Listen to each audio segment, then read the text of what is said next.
I will try. Wait, can I write it down first? Hold on a second. I gotta write down the order. I just started the recording, so no!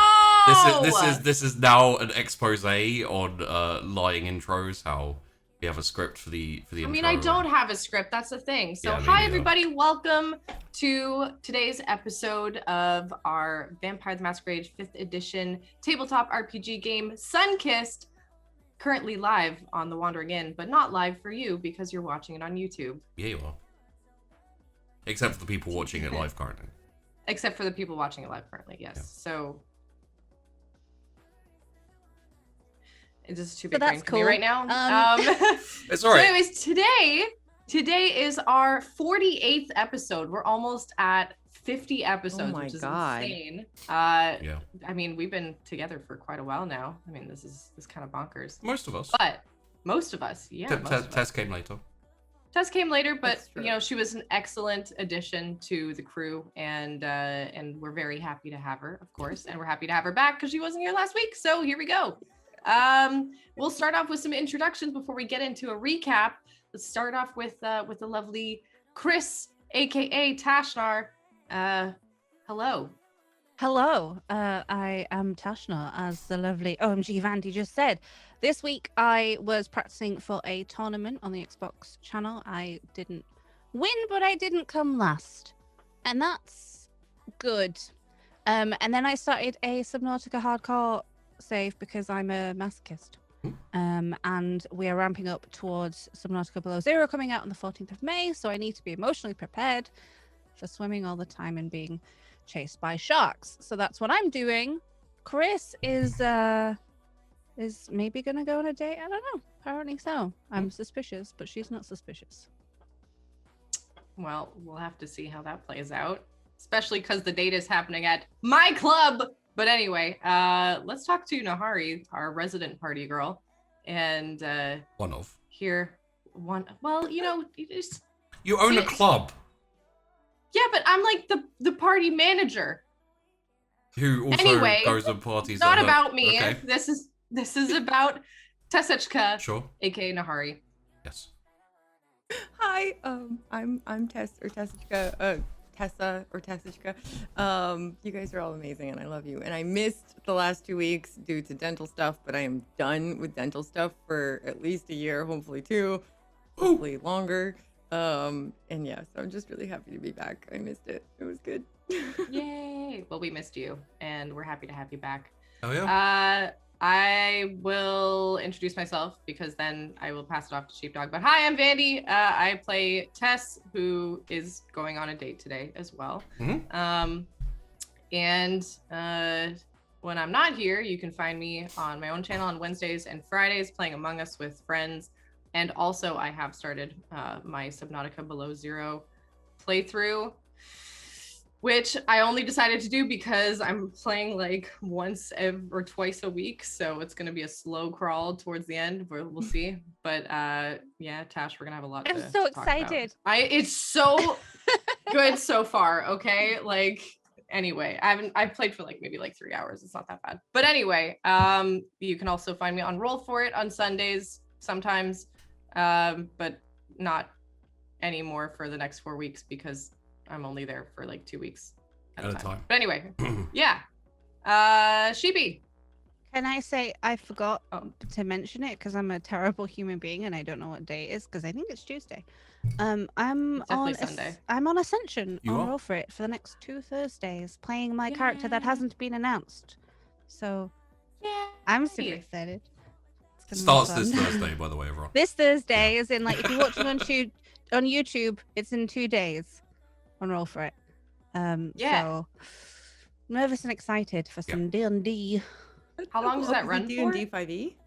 Yeah, 5e, and I'm going to be in it for 2 episodes. Oh, it's 2 episodes. Okay, cool. Sweet. Oh, that's amazing. Oh my goodness. And then our OK GM, Sheepdog. I'm kidding. You're actually great. Go ahead. I was trying to see how. I can't say that without cracking because, like, you are an excellent GM. Like, that's the most complimenting you'll get from me. But go ahead. His little face. Now we're all gonna have to be really mean to smug. him. Ugh. Hello. He's like, oh, compliments. Oh, it's alright. I can wait. I'm a very good GM. I can wait for you all to be finished. Okay. Yeah. Hello everyone. I am Sheepdog, and I run the Wandering Inn, where I am now pretty much surrounded on all sides by ladies, because apparently I'm the only TTRPG channel in the place that has difficulty finding men. I don't know what's going on there, but you know. It's true though. Yeah. If you are a man and would like to TTRPG, please contact me. I'm in desperate need of backup and help. My survival is at I just stake. nearly spat my tea out then. He's in desperate need of men. Which, I you know, really need some men. Think of the underrepresented men in the TTRPG space. Right. Christ. Oh my goodness. Anyway. Poor Tosh. Oh my god. I think we broke Tash. I think we here. borked Tosh. I'm sorry. It's alright. It's alright. I have a bit. Tash, you carry on. I have a bit more I can do. You Okay, just carry yeah. on. I'm just gonna mute. Okay. So I have some plans coming up. We have a rogue trader thing in the future that is planned. It's going to be starting up after Sunkist, which I think will go on for a little while longer. It seems like we have some stuff to tie off, and everyone still seems to be enjoying where their characters are going. If only as players, not as characters. There will also be an extension as we go on in the next weeks and months to the Wednesday show. I have a plan for you all. It's going to be fun, but only if you're... it'll be like a Patreon, Twitch thing, like a kind of extra show thing for you guys. Which makes me remind myself, I think that's a sentence, that... I am going to be shutting down the current Sheepdog Gaming Patreon, because I'm not really providing any content for it as Sheepdog Gaming. I'm not really going to be doing gaming, and it seems silly to, I don't know, have it be like, hey, this is Sheepdog Gaming Patreon. If you want to support the Wandering Inn, you can do, you know, so, I have some content I'm going to be figuring out for the YouTube, extra from, like, the TTRPG stuff I do here, but, it won't be, like... There won't be like support options like Patreon or anything. I'm gonna stick that to the Wandering Inn. There is also going to be in plans a Friday show, which we are fuck balls. I totally forgot to look into that thing for you, Vandy. The system stuff. It's okay. We can look into it after this. Yeah, okay. Sorry. that was me like being I have a lot of things to do and I forgot one of them. Crap. Honestly, I should be the one looking into it, but I mean, because I have a little bit more time right now. But yeah, but I'm your assistant for this, so it makes sense that I would like do the research and. Oh, fine. I guess you can do all the work then. Not sure that's what assistant means, but okay.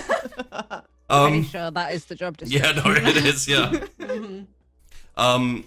So yes, there will be things coming up. I just have to keep going with the switch and brand change to the Wandering Inn. The other things that we're planning, which hopefully will gain traction soon, is like some merch for the Wandering Inn. So we'll probably get that nice little brew logo on a mug, for example. May even mean I end up with a mug. That would be interesting. Oh, Tosh, somebody please clip that. That was amazing. That was amazing. Contact lenses. Look, this Wow, is a very we're serious really- show. Yeah, it is. We're really on it today. Oh yeah. Is it really hot for anyone else? Is it just me who's way too hot? I open my door and turn the fan on. I mean, I've had windows and stuff open. Okay. My door is open to the outside because my cat is literally the most obsessed with being on the balcony ever in the known universe and will yowl if I don't like let her out there. So it's hot in here. I suffer. Fair from enough. my furry. You know, actually, for some reason, Sheepy has been super disorganized today. So why don't you just talk to each other and chat for a second Well, I go to the toilet and also grab a drink, because I have done neither of those things in the 30 minutes we had the loading screen up. Right. Yeah, didn't We're do the killing it. cameras. I Didn't should do just drink. stop the recording and start it again and make everyone think that this is very professional setup and everything. I definitely, good. I'm not ready to do another intro. So. You could take another run at it. No. Uh, Oh god. Oh dear. Well, Been having we're a hard really leading good us at this. astray. oh fuck. yes. So Previously on Sunkissed. yeah, we should do like a recap here, right? yeah. Oh my goodness! Look at all these clips now because of Sorry. how... I want to watch this. Hold on. Yeah, they're so good. The slide. Is it that was smooth? excellent. Yeah, it it was so cool? good. I can't believe I missed that. Like, oh, gotta love it. Gotta love it. The placement too, perfect. Yeah. Good Yeah, job, that does work. team. This is a Yeah. professional tabletop RPG show. But anyways, you know what? I'll host. I'll do the hosting. All right. Well, so last week, and honestly, in the weeks kind of leading up to last one, we have had quite a few adventures. We ended up stopping a plot to destroy the city. We ended up making some friends and maybe losing some in other cases. Chrys has a date, and Nahari is very into drugs and very manipulative, by the way. Tess has also a date or two, and then potentially is like she's getting more into the spirity shit. So we're gonna see some weird pathway deviations there. We'll have to see where that goes. But I'm excited. I'm excited to see where this goes because there's a whole bunch of different ways it can end. And honestly, I don't know where I'm gonna end up. Do you? Not Like- a clue. I did just have a fun thought about how Oh. drugs could open your mind. It's a Nahari thought. Oh no. Open your You I mind. feel mentioned like- it, so I was like, ooh. I feel like I inadvertently there just rolled my eyes and I didn't mean to, but it's It's also... a natural reaction to being on a call with me, Vandy. Yeah, it's a knee-jerk reaction at this Yeah. point. Um, Damn Came it. back. That was mean. I'm so sorry. Additionally, it's only something I've had a quick chat with Vandy about, but it's something I'd like to do for all of us just to relax and have some fun. I was thinking that maybe as a group, and I could talk to Josh and also Hydra and see if they have time or have any interest. We could maybe take maybe one Monday or even after the bar brawl one Wednesday. We could all sit down with a few beers or drinks of some kind and play poker, and we could maybe even do it in character. Oh my god, yes. God, yeah. So That would be fun. I was thinking, I'd probably play Gimlet just purely, and then we could all play poker and have a little fun and just get a little bit tipsy, and I think that would be a nice relaxing. I think I think I'd enjoy it. Fun. Also, 100% down. it's also been about 2 years since I've had a drink, so Sheep Like is any gonna be drink? pissed. yeah. Damn. Wow. The only time I ever drink is like alcohol. Obviously, it is when I go out for a night out, and I took a year off nights out because I was busy and not really feeling it and etc. And kind of around Christmas, I was like, you know what, I may start trying to go out again. Trying to force myself to be social and outside again. And that was about the December before everything that has happened since. December 2019. Yeah. And then I was like, okay, maybe not. We'll see. The world is telling me to stay the fuck inside. So Yeah. I'm gonna do that. Not good when you have somewhat agoraphobia. So, yeah. Mm. It's it's the equivalent. I'm sure there's a scene in The Simpsons or something where someone has agoraphobia, tries to go outside, and the world is literally on fire and people shooting guns at each other, and they're like, God. maybe tomorrow, and just close the door. Wait, is agoraphobia the fear of crowds? Open, like Outside, open, open wide Open open spaces. yeah. Open spaces. Oh, I do also like what is the opposite of that? Because that's Claustrophobia. claustrophobia. Yeah. Claustrophobia, yeah. yeah, that would be more what I'm. Yeah. Well, I have What is that. the one where you're afraid of people? That's crowds. I can't remember what the fear of crowds is. I have Yeah. so essentially, my anxiety gives me pseudo all phobias, because it will just randomly be like, you're scared of this, adrenaline. So yeah, like, fun fact, I have agoraphobia and claustrophobia. What and like it kind of sticks around. One time I had a panic attack, ran outside, and it was like dark. It was nighttime. I could see the stars, like totally clear night, and still had claustrophobia. Which I don't know how that works, but you know, sure. We're stuck Phobias on are- Earth. Phobia We're is stuck. like Well, when sensible. it's The dark, world is though. the universe is so big and we're stuck on this planet. Okay, fear of crowds is enochlophobia. Hmm. And actually, so claustrophobia is the fear of small spaces or enclosed spaces, but clythrophobia is the fear of being trapped. And I think that's then more what I that have. one. Yeah. Clythrophobia is related to winter phobias due to the potential risk of being trapped underneath a snowdrift or thin ice. Yeah. Do you Not know a- do you know what trypophobia is? Isn't that like The eyes thing. circles, the orb ones, Holes. holes? Oh, yeah, It's like- Like yeah, small that's what I holes. mean. It's like I took my eyes off my microphone because people kept complaining about it. Really? Of that, yeah. So Mike this is the dead. pre-show. What are you talking about? yeah, This is- we have 2 hours of Oh. pre-show, 2 hours of after show, and sometimes we RP. Yeah. Sorry, not sorry. Also, Raining like on the parade. like this whole pre-show where we chat random crap is just the RP, but you're all in character and talk a whole load of random crap. Well, Scenes will go on different for names this time. Yeah, it mostly. happened earlier though, because Vandy mentioned something about Tess, and my brain like immediately went to like what Nahari would do without, and so I was like, and I said it, and I was like, wait, we're not actually in the game yet. Mm. yeah. Just it's You've trained me well, you guys. congratulations, you're a veteran RPer. Yay! The lines between the lines reality blur. No and, blurring. oh, No jeez. blurry. It's danger No. zone. No blurring, no bleeding. Jeez. All right. Well, Should we play I the suppose we tabletop can role get playing started. game?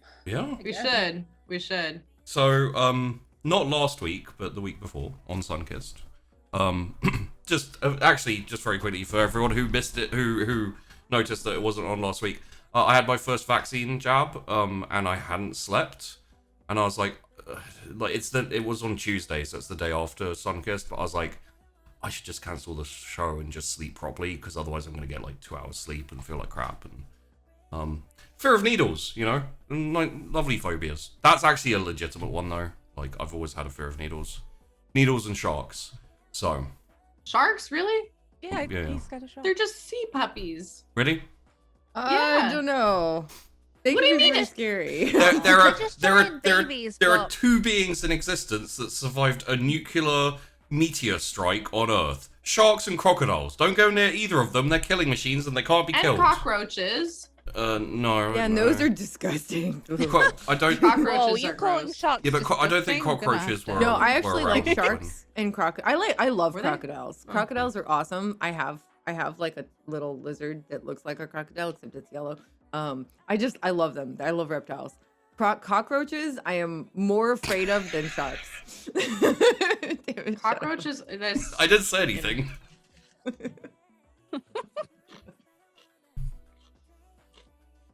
Nahari will be in a room by herself. So And Hurts to laugh a lot. Okay. sorry. No.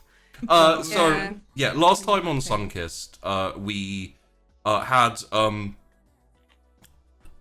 Chrys going off for a little bit of nursing or like medical teaching with Alec, who has kind of settled into his role as a domain chief. If I need any information about what Alec or Cassius will do, I'll talk to Chris. I'll talk to Josh or That's Chrys. Hydra. There's a lot of names being thrown around right now. And Chrys had a chat with Christian, who was suspicious. But nothing really came of that, although you never know, like, I'm not sure what Chrys is gonna do there, but did ask for a special treat, which I believe was some form of dessert. It's a dessert shaped like a burger. That's right, it was a dessert burger. I And forgot about the questions. oh yeah, the questions, yeah. And brought it back. Also apologized. Well, no, didn't apologize. Said I've been told I should say sorry for disappearing without telling you to Tess. There was also some investigation and research in the notes that Cassius left behind, revolving around hybrids and werewolves and etc., which Tess found out some things. To wit, essentially, that it's possible if she figures out how to trigger her first shift as a werewolf, she could maybe become a werewolf but not a vampire. There was more in there, but I think that's the like core of what you got from there. Some details about werewolves and vampires, like werewolves are more like serve something, and kindred vampires tend to have a tendency to control. So Yeah, and it's like survival, different kinds of survival, really. yeah. Yeah. So let us begin where we left off, with Chrys saying to Tess, "I've been told I should apologize." You stop saying that phrasing. So Chrys brought back a normal burger, the dessert burger, and not the books that she was supposed to pick up from the lockdown. Yes, she forgot the books. Mm-hmm. Just so we know. I remember that bit. Oh, and let me put something maybe slightly more appropriate on. Karen. These are really good burgers. You should get these more often. Where'd you get these from? Are you eating both at the same time? Because Yeah, don't you? no, I don't. Oh, I don't eat burgers now. Oh, right. But I wouldn't right. eat like a burger and dessert at the same time. It's savory and sweet. You gotta, you balance them out a little. Christian worked really hard on that, probably.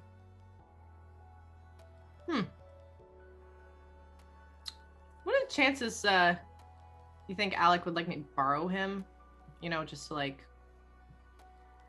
make food for me on the regular? I think that he has a lot more uses than answering the door and getting food. Like, he knows a lot of things.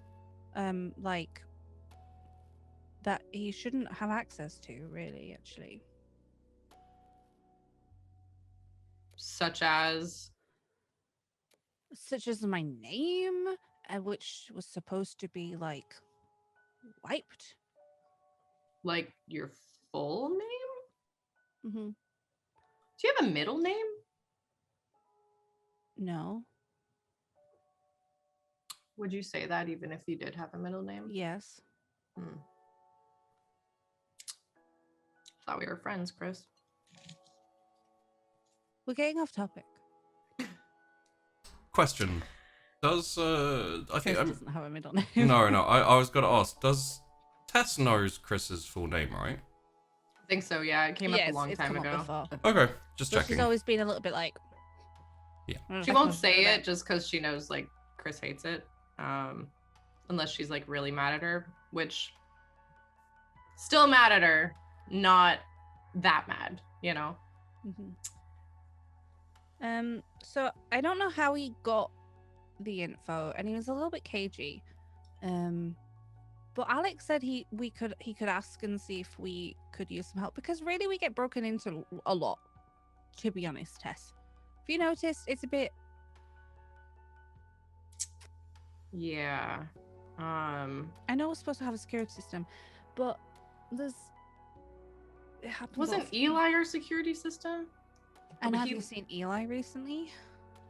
I don't know. He doesn't talk to me, so. You said he was gone, but I mean, we don't know where he went, right? So. Well, I mean, the last time I saw him was the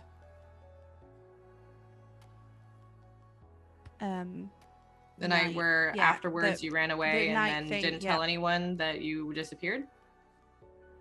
Yeah. Kafka knew. Kafka suggested it. So. I bet he did. Yeah. Well, I mean, we didn't know where you went. Like, I was worried. And, I mean, Cass didn't know where you went either, and he said you should come back here and talk to me, and then you just left. So. Well, we spoke about Calic, yeah, and your decision to do the thing. And, you know, I feel like I gave you my opinion on that at the time, and I didn't need to reiterate it in person. Was mine. Well, I didn't do it. So. Well, that's good.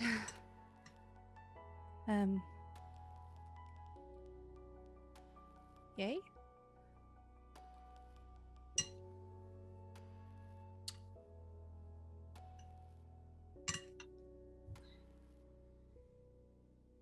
You know what, Chrys? You clearly have a lot of other people who advise you on things and that talk to you about stuff and that you consider, you know, like friends, like actual friends or confidants or something. I just want to know where we stand. Well, you're my friend. I have, like... Are we? Are we not? I don't know. Friends usually like look out for each other and communicate with each other and, you know, fess up when they're wrong or take their friend's advice. So I don't know, but like I've been acting like a friend. Not a perfect one, but I have looked out for you and for the group and for the city and doing things that I didn't want to do, but I did them anyway because they needed to get done. And I needed time away. That was a lot to deal with. It was fucked up. And frankly, I know it's not anyone's fault, but I do tend to help other people before I deal with my own shit, and then it goes to hell. And yeah. And so I needed some time to just deal with my shit. why wouldn't you let me help you with that? I wanted to be the one to help you with that. Well, What makes going off in the woods better than sitting with someone who actually gives a shit about you to help you through something? Just as a little context, Tasha. I think Chrys did message to say that she would, like, she had a phone to say that she was... Well, Chrys, for a little bit of context, because it happened a little while ago, Chrys did actually try to bring it up and was shut down. Yeah, it was shut down. So, and- I don't, I know. Yeah, oh I yeah. I know, and I know Tess's like reasoning for that. So I thought I should bring it up because it is something that Chrys would definitely And there's remember. plenty of instances where Tess has not been the one who shared or whatever, but she's Definitely. trying not to like be the aggressor or Yeah. like kick back at it a little bit. So Yeah. it's like, well, that's some bull. Kind of like Well, Chrys, actually, here are some great instances, but we're not gonna fuck it, like do what Chrys no, would do. Like yeah, that's Yeah. the thing. She's like, I'm trying to apologize here, kind of. I brought a burger. Okay, I just wanted to make sure on that one. Sorry, carry on. So I mean, when Chrys did go off, she kind of did let everyone know that she was going off, just like reminder, because it was a little while, but it wasn't. It was more of a like a text of "I'll be back at some point." Yeah, like Rather than- whenever. Rewind in my head. I think sometimes things need to just be dealt with, and honestly, I didn't know. I didn't know how people were gonna take it. That I don't want to be, or like what I wanted to do going forward, like being helpful in the group and stuff. And I know we don't have to be helpful, but if I'm not, do you know what I mean? No, I'm trying, but I needed to.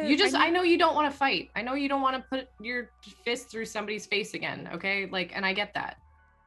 And I know, I'm sorry for bringing that up. I know it's a terrible image and gross. I don't know. I just, like, I could have used someone to talk to about all that. mean, I we literally have, like, watched Nahari Nahari. I literally watched Nahari disintegrate a person in front of me. Yeah. Kind of fucked I up. wasn't told about, communicated with about. How am I supposed to communicate that with you when we're in the heat of the moment, about to like out a whole bunch of people? Like, I wanted to talk about this after everything was said and done so that we were safe. Everything is always, there's always another thing. And I know it's not anyone's fault, but sometimes I just need to not be involved in like the next big end times event. You know? Like, if it's not the old guard, it's the blessed. If it's not the blessed, it's Aiden's gone missing, which was my issue. And if it's not that, it's freaking Gorbin and Territory and Thinbloods, and I don't know. I just needed to not deal with it for a few days and find out like what I wanted to do. And I came back.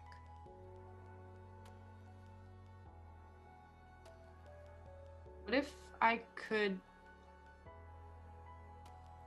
guarantee your safety and that you wouldn't have to do anything again?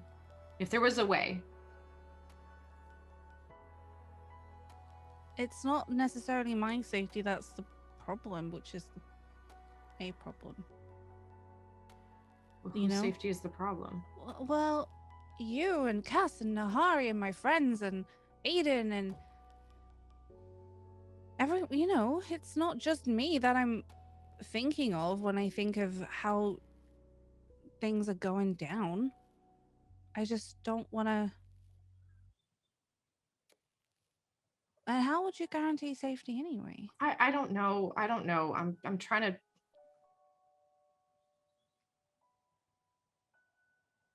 I'm just trying to make sure that we survive. Because there's gonna be another thing. There's always gonna be another thing. But if there could be a way that there wouldn't. I think while we're in this, you know, with all these other every kindred, like there's always going to be power plays, right? There's princes and Nathan and just boundaries to deal with. So I don't know what you'll suggest.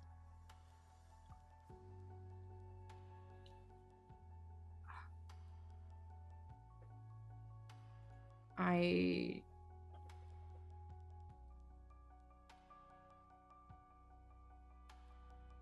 don't know yet. That's, by the way, that would be a deceive roll if there was need for one. I guess a straight up lie. What you live for? I don't know yet, but I Are we need rolling? to. I mean, if you I wanna are roll. I just wanna looking shoot for my that, like, I just wanted to be Mm. like transparent about it. What's the are we I'll DM you. inciting? Okay. I can DM you about it later. I don't want to out it yet. Okay. Oh, But how fun. if Chrys is looking, I don't think I wouldn't be looking for lies. Just if she's paying attention to this conversation. Yeah. If you'd like to roll insight for how things have gone and how Tess is in general, throw me. There won't be any need to like deceive, roll a manipulation or anything, Tess, because it's more like Chris's own perspective. Sure. It's a 3. 3? Okay. I think I think it's going great. I think it probably going about how Chrys thought it would go, and also like Chrys has kind of ended up on the back foot because she's not willing to air her. She'd prefer to smooth things over as opposed to like. Correct me if I'm wrong here. She'd prefer to smooth things over than have a confrontation and like air everything out and have a big old argument of accusations and stuff. So most likely, she's just picking up on the legitimate concern and like just general anxiety, worry Tess has for her, and the fact that everyone else has kind of slowly been drifting away and going off on their own things. Like Weirgate is a lot safer and a lot more stable, especially on this side of the river, which means that you lot are now not bound by need to survive. Essentially, you can start your unlives or new lives, or if you want. You know, it happened with Marlowe. It's happened with Cassius. So yeah, and Alec never really like joined us. Yeah. And he's got his own kind of like come up going where he's got his own domain and he's running it and he seems to be doing a good job. So most likely it's something that's been in your head for a little while as well, is like, and feel free to correct me if I'm wrong on this insight, Tess, but it's kind of like the what now. It's like when Alexander conquered, most of the world, and then he's like, okay, what now? It's kind of like a feeling of we've got so used to being in like chaos and having to react that we're like quiet. There's a certain amount of untethered nature to, and you probably feel it yourself as well. It's partially that, and also like with everybody drifting away, Tess is afraid she's gonna lose everyone. Chrys came back. Okay. Well, I don't know where we go from here, like generally, but I think I'm right here for you if you need me to be.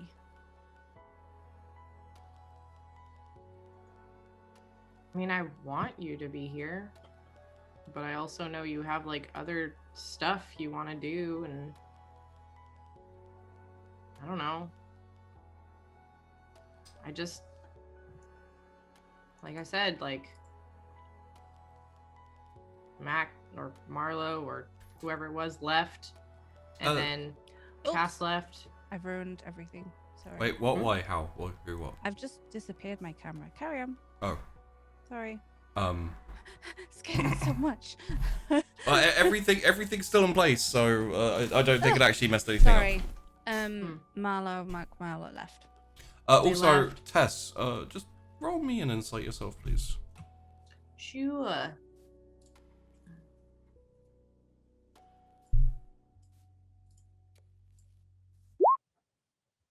It's a 3. Also a 3. Interesting.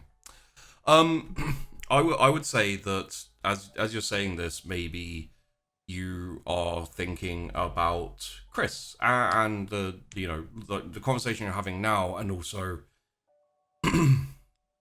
like you've known her since she was turned, and she's always kind of been a responsible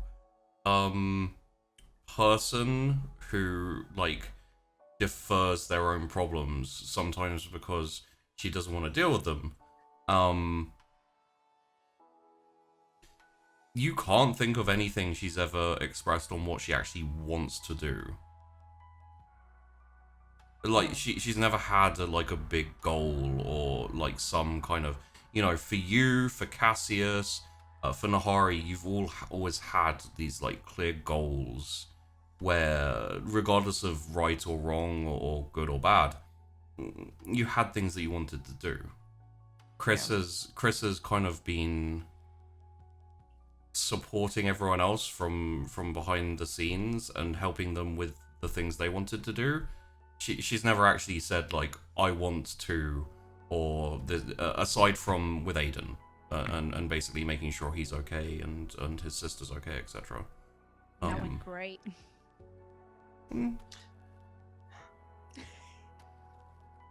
Listen, I mean, with everything how it is right now, there's opportunities to do things. And I know you wanted your space, and I know you have trouble dealing with your own stuff. But like, I don't know, like, I don't know where I see you in the next week or year or whatever. Like, I just don't know. I don't know what you want. I don't know what, like, I know you were friends and are friends with Aiden and you're taking care of his sister and stuff, but they're also under a lot of protection by Vassia, so it's not really your problem, right? It's always going to be my problem now. But it's not your problem. It's just something that is how it is. There's no issue there.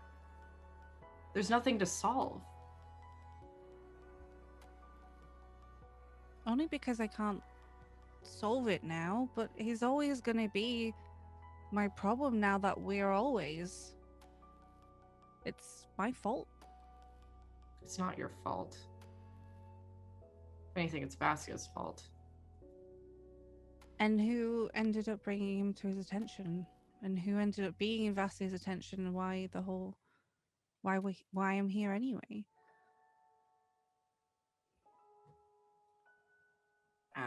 Actually,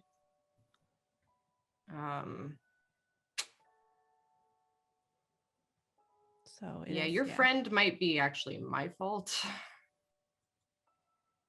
with the whole feeding thing and him seeing. He was following me, and I took you out for the feeding. I insisted on it. Well, it doesn't matter. Like, pointing fingers is not going to solve anything, but I don't know, like, do you even want to be in the city? I don't know. I'm here because I lived here before, and because my friends are here, and you're here, but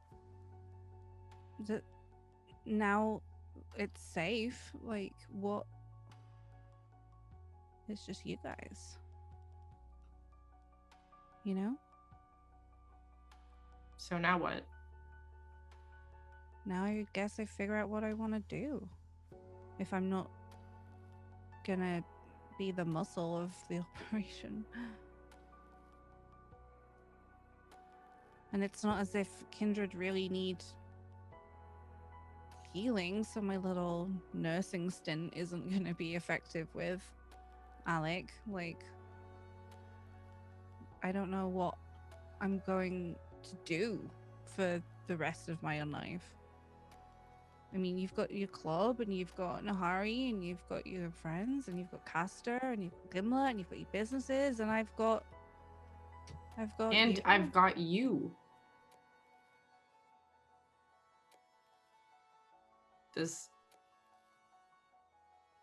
I don't know, like, you mean more to me than the fucking club does.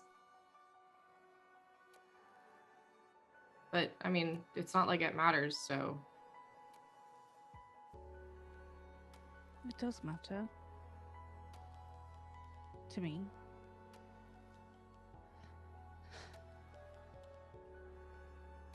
There's a lot of feelings.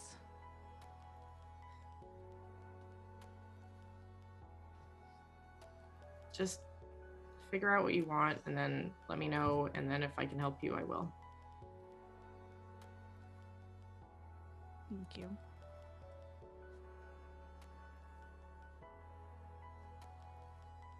Anyway, good night. Okay, sleep well. And just like, bye. Clomp, clomp, clomp up the Off stairs. we go. Oh, I have a little cry. Mm. So you both I head can't, to bed? like, Tess is Yeah. both, like, angry and sad, so, like, Yeah. yeah. Yeah. Sad. Like, oh, it's nice that we've had the talk, but No one really apologized. Before I go to bed, I will text Nahari and just say, like, just check in that she's okay. Yeah. Yeah. Am I at the party now? Or No, is that so that's the next tomorrow, night? yeah. Okay. Yeah. Okay. I just text back that I'm good. I'll see them the next day. Okay. Okay. As you all put your heads down and get some much earned rest, please everyone roll me a rouse check to see if you get hungrier. Although, I will say, Nahari, well, you're fine, but also you probably didn't need to, because you did, I already did the thing. yeah. And, okay, so let's do this. Tess, I assume you wake up in fairly the same state you were last night? Or, Yeah, maybe just kind of like more numb. yeah. You'll wake up and, you know, I was going to say morning, but I guess it's evening. Kind of standard fare of finding some food and nibbling on something, etc. The thing you have in your mind, you have a date tonight. Or, like, later.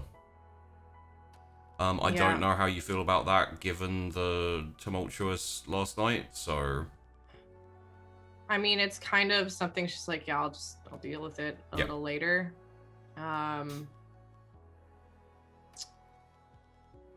Tess wants to. Might even cheer her up a little bit, because I know she's been looking forward to hanging with Castor. Yeah. Just before like Tess kind of does anything, she just want to like, I just want to sit and just kind of meditate and try to like, again, reach out to like the spirit stuff, just to like try to hone into it a little Okay. bit every day. Okay. Yeah, just, you know, roll me your Sire. I think it should be, is it, resolve Sire? Is the... Yeah. Yeah. It's ooh, that's a crit, so that's a 5. 5. Yeah. You're starting to get to the point where you can get into that phase of mind you were in Sheldon's office, where you can feel like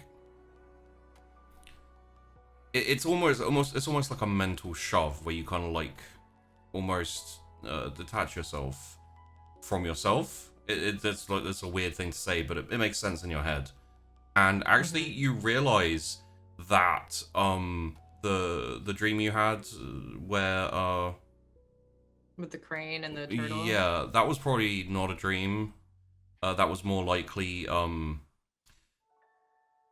essentially you experiencing the world in some form of like astral projection or detachment from your body, kind of almost, yeah, which also probably happened when you were in Sheldon's place, which is why they couldn't hear you and didn't respond to you, etc. Okay. I like all I want to do is just kind of like look around and see if there's like any kind of spirit, or just feel around and see if there's any kind of spirits around the coterie, pretty much. Not as far as you can tell, no. Okay, that's it. Like I just wanted to make sure it was like spirit free. Okay. Mm-hmm. You know, with some time you can do more kind of like in-depth investigative type things, but yeah, just some meditation and etc. Like you pick up like tendrils of the best way I can describe it is like a mix of smell and color, like all rolled into one. And it's not like you smell it, it's not like you see a color, but there's just little tendrils that you can feel kind of in the, call it the essence of the house. So like the likelihood is there has been at times in and out probably spirits like floating about doing their own spirity things, but my first thought would be Nahari, like the remnants of whatever Nahari's spirit is, you know, yeah, coming in. And since she's not here, maybe it's just like also image. I'm gonna give you this because you're meditating, and I feel like it would come to you at some point, and that's a pretty good, while you're thinking about these things, it's a pretty good moment for it to kind of like cross your mind. Is you had to both you and Nahari to see like Sheldon's spirits and etc. And to see the guy who was behind Nahari had to do the kind of like the extra senses and things like that, but you didn't have to with faux gravestone, or with faux gravestone. I think that's the only one you've met outside of the. So you don't know what that means because you haven't done any. You know you don't have your own knowledge of these things. You're kind of figuring it out as you go. But that's something that's something that would cross your mind and something to remember, because it wouldn't. You don't know what it implies or what it means, but it's got to mean something, right? Yeah. Okay. All right. Well, in that case, then Tess will get up, kind of get dressed. I don't know, like how long I have until the date, but You got a few hours, yeah. It's not for a while.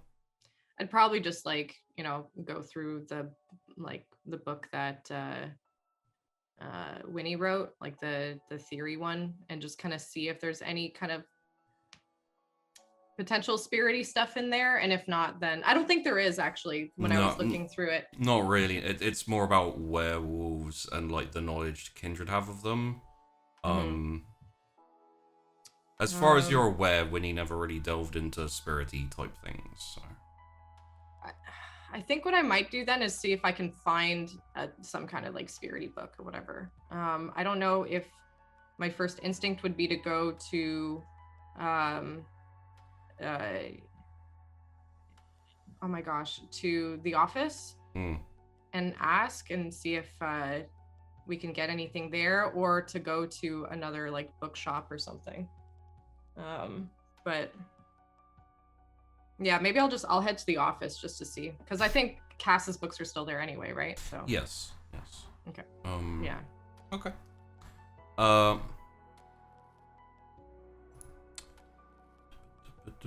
This is where I have to go back to something very quickly. There we go. Okay. Going through the books, as you walk into the office and you know, kind of P. Williker nods hello, says good evening, and you Evening. head up towards the office and have a little peruse. There are books. There are a few that are you remember the boys talking about them a couple of times. Marlowe and Cassius, that is. They have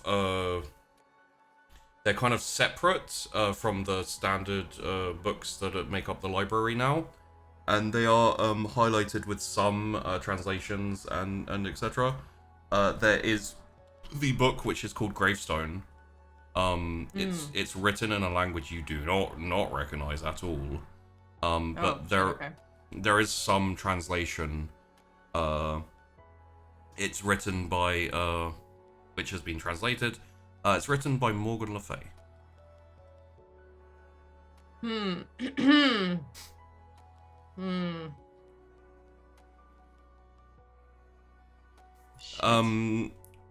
Feel free to roll me if you want to like know whether Tess knows that specific thing. I will say let's have a little looky-loo here. I was there when what's his face, the wizard, oh my god, not Sheldon, Shelby mentioned Morgan Le Fay. Yes, but that would be what Shelby mentioned, and not like the Arthurian tales and stories and etc. So if you want to see if you could make that connection, it will be actually academics and intelligence. Okay.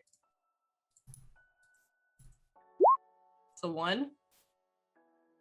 Maybe you're like, I think I know that name from something that's old and boring, but I don't remember what it is. I have 0. Oh, wait, how did that roll?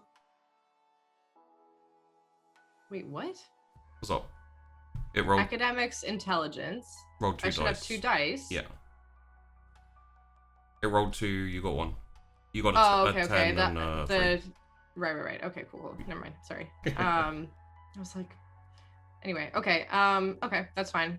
I'll probably just like flip through then the Gravestone book a little bit and see if there's any translations that I see that are relevant. It talks about Gravestone a fair bit, and there's also Cassius's notes a little bit, like just thoughts and theories and etc. Essentially, Gravestone and the story about Gravestone is of a god or a spirit of the forest, or like a death god, someone who ferried souls and sometimes even hunted down souls in his like massive forest. And this is like thousands of years back, back when England was all forests and rain, and I mean there's still rain all the time, but forests. And yeah, essentially, Gravestone was an object of worship that started out as a whenever a person, you know, from wherever around the UK and etc. Would put down somewhere to mark someone's death, they left their kind of hopes of afterlife, you know, whether they had religion or whether they, you know, worship nature or anything along these lines.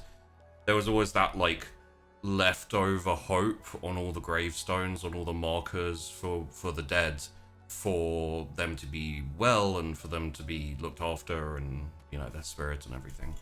And that's kind of where Gravestone rose from originally. Does Weirgate have a graveyard? No. Weird. Why wouldn't it have a graveyard?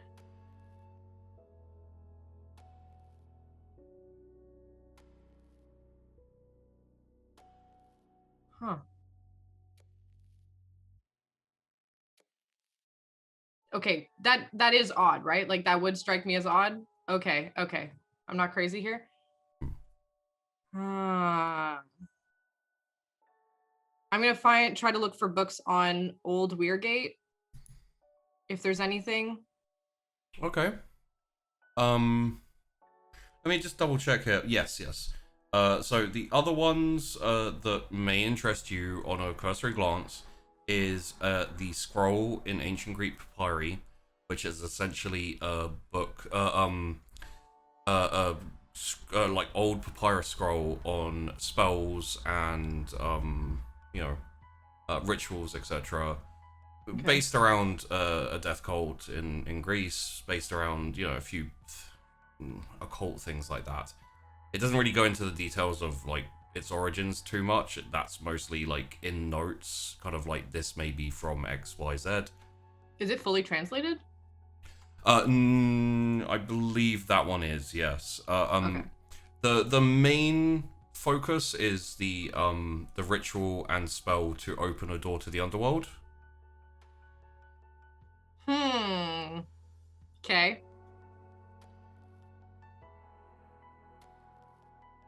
Okay. Doesn't tell you what it like. Obviously, what it does, like... obviously, it opens the door to the underworld. It doesn't tell you like what that does or the anything. It's just the ability, the thing itself. And it could just be some random crazy people back then who thought they could open a door to the underworld. There's no corroboration or anything. Okay. I'm gonna put that just kind of like, I'm gonna read that later, maybe like after my date or whatever. Yeah. There's also the notes from Herr Bastion. Bastian. I was gonna say Gruber, Herr Gruber from Gruber. From Die Hard. Yeah, there's also his research notes, but a quick look over is that they're just about like weird equations and things like that. It doesn't really go into much interesting details. And then there's the Picatrix, which is the one that talks about channeling energies of the planets and stars to achieve, power and enlightenment.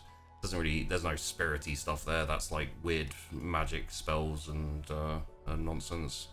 Then there's the Helios and Luna French text, which talks about the relationship between the moon and the sun, Helios and Luna.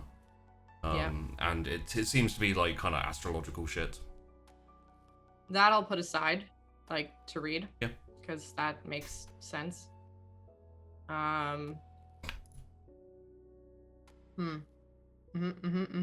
Okay. Yeah, the Helios and Luna one, I think I'll definitely put that one aside because that will be somewhat relevant, I think. Okay. Yeah, and then I just look for the stuff for Weirgate. Okay. Mostly specifically trying to find if there ever was a graveyard, and if not, why, or where it went, or what is up with that. Okay. I can actually help you with this if you'd like to. I believe you have Alex's number. You could, yeah. because I'm pretty sure at this point that he's been interested in old Weirgate, so he's been doing. So if you want to send him a quick text with the question, he can probably see what he knows, and that's probably your best bet, is what I'm saying here. Okay. Yeah, that's what I'll do. I'll send him a text being like, "Hey, Alex. First off, compliments to Christian. Christian, yeah, Christian for the amazing food. Like, that was really, really good. I have I have a question about old Weirgate. Like, were there ever any what's it called? Graveyards? What do we do with our dead here? Like, what's up with that? Okay. After a little while, you receive a reply, which is essentially, "I will look into it." I can tell you now that you're not going to get much, but we'll see what he can dig up. Frick. Okay, no worries. As long as it's something, you know, any kind of lead. But yeah. Okay, cool. That'd probably take up most of my time before my date, so. Yeah. Chrys, you wake up probably with very much the same feeling Tess woke up with. Except for I'm going to colour it very slightly, where you're like, oh, I feel kind of a little bit melancholic, and, you know.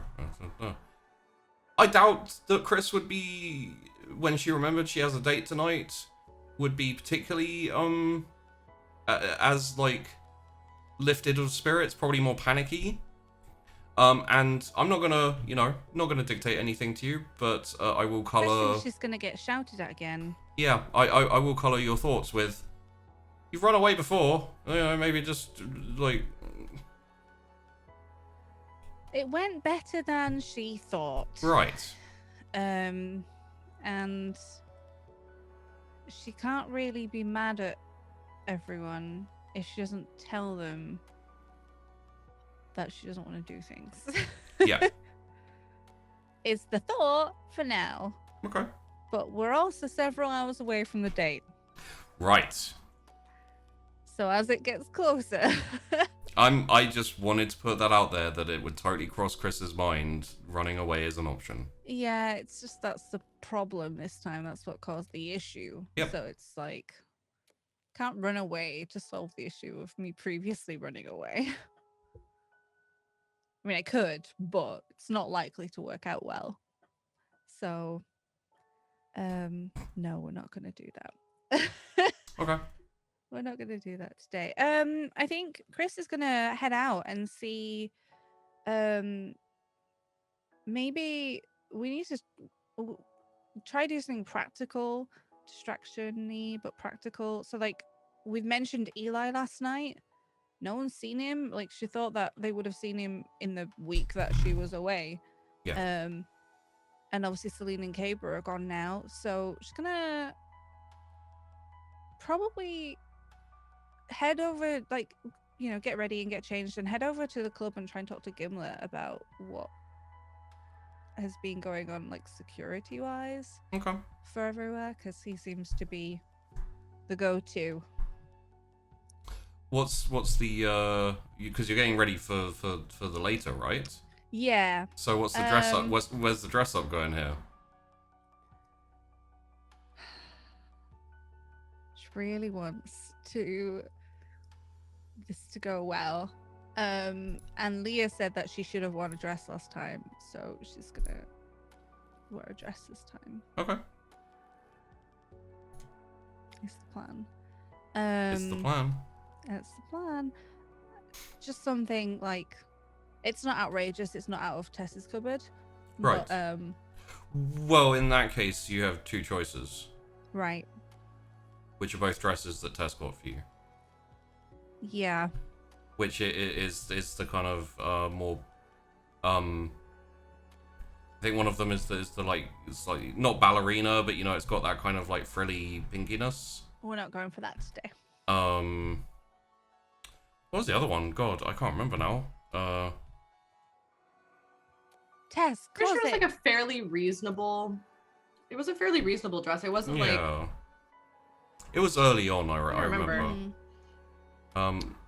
We'll say for the sake of it, it is a dress. It is not a belt. Pink. It is Right. not pink. It is like, you know, it's a little flowy. It, you know, kind of goes down to like the knees, and it's you know, got straps, and it's got, you know, Looks like a dress. Yeah, that's pretty good. It's pretty good. So it's pretty. It's, I wouldn't say tame for Tess, but it's you know, it's not outrageous. So hopefully that effort will be recognized. Okay. When you go in, Some like plain shoes, not trainers. Yeah. Like... Okay. Yay. I'm gonna head over early to the club. Yes. When you go in, it's still kind of quiet. Everyone's like moving things around, getting things prepared, and Gimlet's kind of Gimlet's like sitting at a table, with a kind of rag cloth type thing, and like buffing the table. And as you get closer, you hear him saying like, "Tell me about your problems. What's wrong? tell me about it. And then like he looks up as you approach. He's like, oh, hello. Hi. Is someone? Am I interrupting? No. Just passing the time, practicing. How can I help? Well, I was away for a few days. You might not have known, but you might have known. And Right. no one. Have you seen Eli? Basically, is where I'm. No. I'm pretty sure he moved on. Right. In that vein, then. Yeah. How are we looking for security-wise? Like here, and do you know around? Because I feel like we're a little light. I mean, like here we're doing all right. We got got some bouncers, everything like that. I mean, at the end of the day, we're kind of past all the. We're never past everything, though, are we? Yeah, I know, but I'm saying like for the most part, it's stable around here now. Yeah. I mean, having a little extra muscle won't hurt, of course, but it's not like we needed any recently since we dealt with the whole, them lot there problem. If you're worried about the other side of the river, I would imagine, I don't know, you probably have to talk to Tess a little bit about this, but I imagine that if any of us come under some kind of threat, then we're all gonna band together and pretty much stomp them. So. If you're worried about it, I can put some feelers out, see if we can get, a couple of likely lads or something, but... I think, I don't like to be reliant on other people for, like, not Memoria for checking borders and everyone's doing as they've said, So, yeah, if you could, that'd be good. Yeah. Alec has offered his birds, but Alec's doing what he's doing, and that's fine. Yeah. I can't talk to birds. Right. I didn't say you could, to be fair. No, but I'm just, I You just I wanted like to get that out there, in case I was wondering? Yeah. Right. Yeah, no. I like to know what's going on in security-wise for us. And talking to having birds to do, would three-step would help with method, that, would it? Yeah. When they're doing security, yeah, give them up. Yeah. You want me to look for birds for security? No, I want you to look for I just want you to put feelers out, see if there's anyone who is interested, who is not shady as hell, and You want security that isn't shady as hell? yeah. You ever worked in security before? Yes, I have. What did you do? I was a bouncer.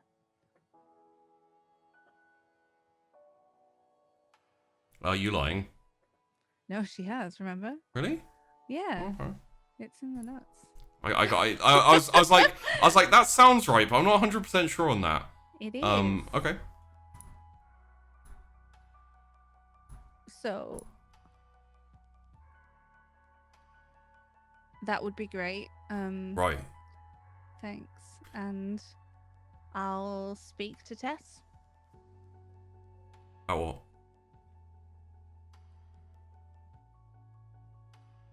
Never mind. It's fine. You're doing great. And you too. Stellar job. Can I ask, how come you're not wearing usual get up and big clumpy boots and that? Because I'm meeting someone later. Oh, nice. What, here? Yep. Cool. Well, Do you think it looks alright? Because I only had 2 options. For the date or for the clothes? I mean, if I look alright for the here date. Yeah. You look good. Yeah. Is he lying?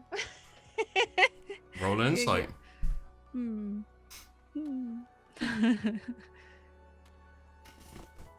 Do. Boo. Oh wow. I blame I blame Max. I got a crit. I blame Max for this suspicion of compliments. So No, he's not lying. Well, also, like, he said you look good, you know, so he didn't, like, lose his brain and go, like, oh my god, yeah. But it's fine. Oh. Okay, thanks. Great. So I'll I guess I can just help around here if you want. No, you know, you got a date later, and no need to exert yourself. If you want to go hang in the office, feel free, or just, you know, we'll be opening soonish, I guess, so. Yeah, okay. It's like, oh, I can see what everyone's up to through the glass. Yeah. Yeah, so okay, see you, bye, Gimlet. Thanks. Yeah, no problem. Head up to the office. That was awkward. I think that was one of your first interactions with Gimlet since, like, proper interactions with Gimlet since the people thing. So Yeah, we've been in like groups situations, but not even like just one other person. It's always been like all of us were there. So okay, I think that went okay. Yeah. And I think that Tess did ask a while ago to see if people from Calig's area would be interested in joining. Yeah. And Gimlet was gonna sort of ask around. So yeah, she did. He forgot. He's kind of been busy, so. Well, now he's got a reminder. I did legitimately do a roll for him to see Aw. if he would remember with all the like craziness and shit he had to do. So he just fucked that up. Okay. He's not perfect, turns out. Terrible. A little bit later, probably like 30 minutes or so, you get a knock at the office door. I will open it. It's just Gimlet. Hey, got a mate here, come see you. Yeah, who? Says his name Kafka. Oh, okay. I'll come down then. Yeah, alright. I can send him up if you want privacy. Yeah, if he's happy to, because he might not want to come through. I don't know. People are weird sometimes. Yeah, Send him up. I've noticed, yeah. Alright, cool. And then after a little bit, Kafka, like, walks in. Alright, Chrys. It's so weird having you jump between characters like that. Yeah, I'm good. How are you? Yeah, you know, just, been doing my work, been finding out what I can, waiting for my mate to get back, who's been off on a holiday, didn't come to say hey, tell me how it went, you know, just all that kind of shit. How you doing? Are you gonna yell at me because I've already had a lot of that and I have more of that to come? No, we're cool. I just want to give you shit about it for a second. Okay, good. It was your idea, so. Well, that's kind of why I thought you'd come and say hey. Well, hi. Yo. Yeah, it was needed. Well, I know that because I told you that. Well, now I agree. Right, you're welcome. Thanks. No problem. Don't even need to mention it. Now that you've mentioned it. You're so annoying. Yeah, He kicks back and puts his feet up on the coffee table, which I assume if Tess was there, she would shout about.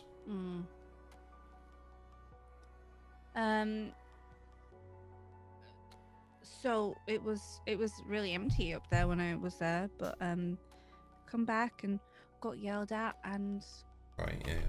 yeah. You got a date tonight? Pretty nice. Yeah.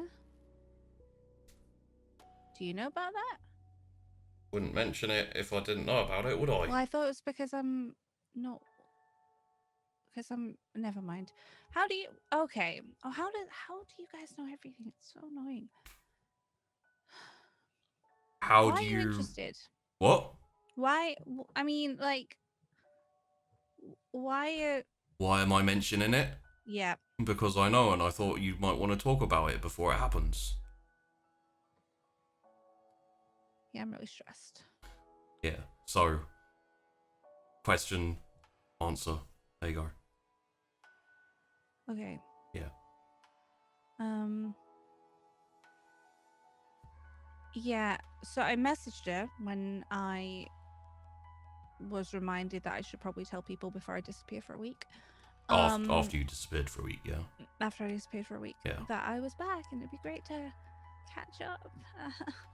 And I suspect I might have some major apologizing to do because the last time I saw her, we were making out before I went and sorted the old god out. So Sorry, did you say sorted or slaughtered? I said the first one.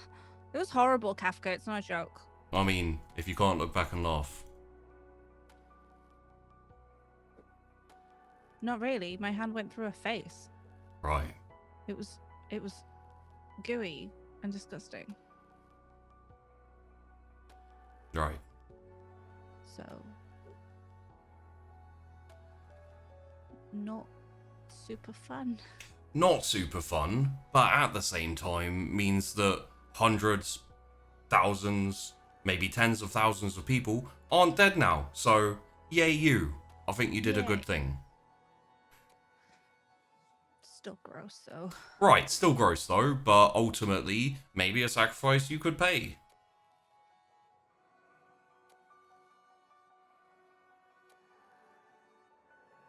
You had a week. You had a week away. You know. Yeah. I suggested it because you needed it, and now time to get back to the land of the kind of almost living. Yeah. Well, we're figuring that out now, I guess. And what to sort of do. Right. I don't know. That I'm waiting for the other shoe to drop. Well, like, what's the next big bad? You know. Maybe there won't be one. Maybe it'll be me. I'd rather it wasn't because you know everything and you know when we're coming for you first. So please don't turn into the big bad. That would be really annoying. I'll do my best. Okay. She's like, oh no. Imagining Carrion being like, Yeah. they know so much. Yeah. How would we even go about it? And she's like, okay. So I have a question. Oh, Nosy interesting. Parker. You know, Wait, you're a nosy Parker or I am? You. But you're the Carrion. one with the question. Yeah, so you'll probably know the answer. Right. Okay. Because you're so nosy, you know everything. Right. You know Christian, Alex, like man butler dude. Yeah. What's his deal? Did he talk to you guys about info? Did he get it from you? Get what? Info on me. Why would he want to know about you? I don't know. It was weird. You mean like we went through and we, got rid of everything, right? And he still had my full name. Which right. Like, how did he even get that? That's weird. All right. Yeah. So I kind of don't like that. And would like to know how it happened, really. Right. Well, most likely it's because he's Hungarian Special Forces, like originally. Kind of spec ops, wet work, etc. And you're from a military family, so kind of tracks that he'd, be able to find that reasonably easily. Well, for him at least. Yeah, pull some strings and. Yep. As to why, my first guess would be probably because you're so closely affiliated with his boss. Yeah. So he's probably got info on anyone who's been hobnobbing. Again, guess. So, I'm not actually selling you any information here. I don't know if it's true. Aside from him being in Hungarian Special Forces, which honestly isn't like a massive morsel of information. It's more something that's quite easy to know, if you ask. Yeah, I didn't ask that question. He makes a mean dessert. Mean as in like it insults you, or just Apparently it looks and apparently it tastes really good. So well, there you go. there you go. Okay. Still don't like it. What? I don't know. Getting the info so easily. I don't know. Just we have to pull teeth sometimes Right. to get any info. But no. Well, I mean, I imagine if you needed info on him, you could probably just go, ask the old man.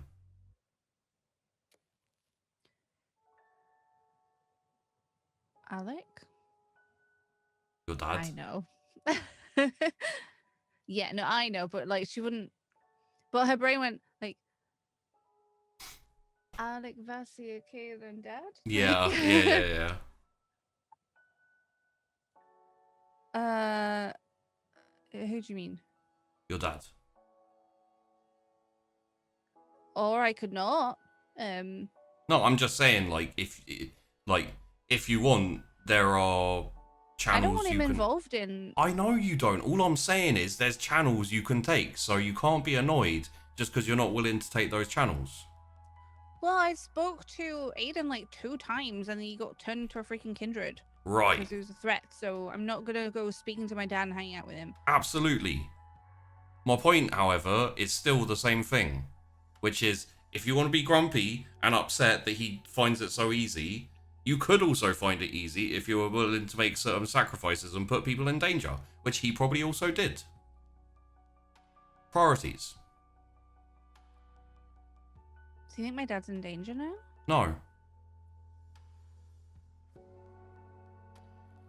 You sure? Yeah, he's No. fine. I'm gonna have to have a word with Christian.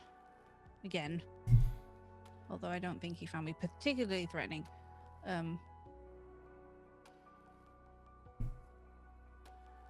We just okay. Right, great. This is what I need to Also, worry about right now. I mean, it's something that could be very easy for you to come to Carrion and be like, hey, I want this information. We'll say, okay, you have to pay this. That's really fucking easy. It's just that there's strings and there's problems and there's favors and there's stuff. I know. I wanted to know how he got the information, and now that we guessed and then I'm concerned about it, I'm gonna worry about that forever, so great. Or you could, have a snack on someone who's a little bit tipsy and have a good night with your date. Because it sounds right now like you're trying to think up excuses to, like a valid excuse to go off and be like, oh, sorry, can't make it. Please don't shout at me. Again. I'm trying to avoid doing that. Really? Because you're doing a very bad job of trying to avoid to do that. I got here really early and I got dressed. And then for the talked date. yourself into a way to get out of it. You talked me into it. How did I talk you into it? Because you're like, he probably asked your dad and now your dad's in No. danger. I never said he asked your dad. I said he probably went through military channels, and seeing as you're in a military family, he would be able to take that route. I very, very, very much doubt he went up to your old man and said, hey, what's up? Can I have some information about this person who is also your daughter? Because that'd be weird. That would, And also wouldn't work. More likely, he got in contact with some of his mates and said, person fitting this description, can you find anything out about them? And his mates went, actually, that's quite easy because family's in the military and they have records on that.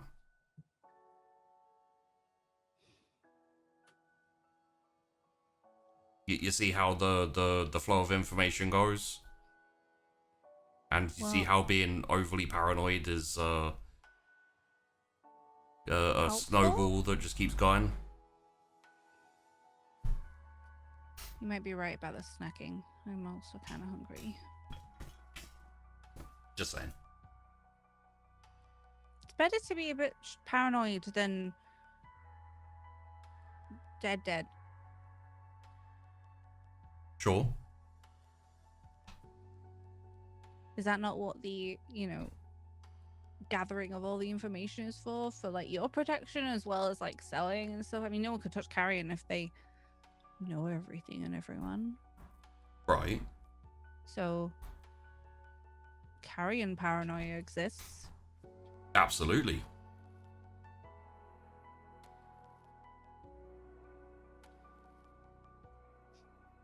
We both went like that at the same time. Yeah.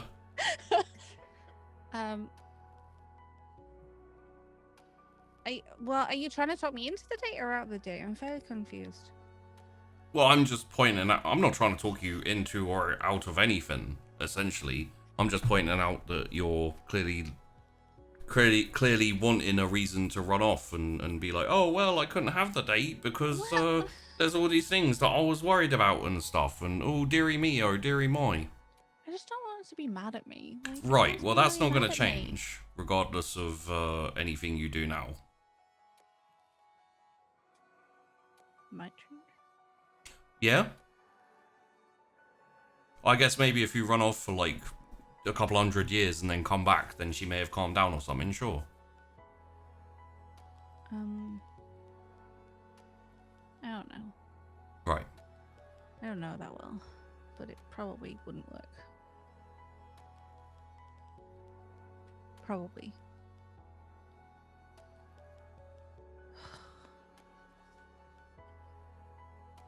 Well, I'm staying, so that's good. Yeah. And I will take my getting yelled at like a champ, because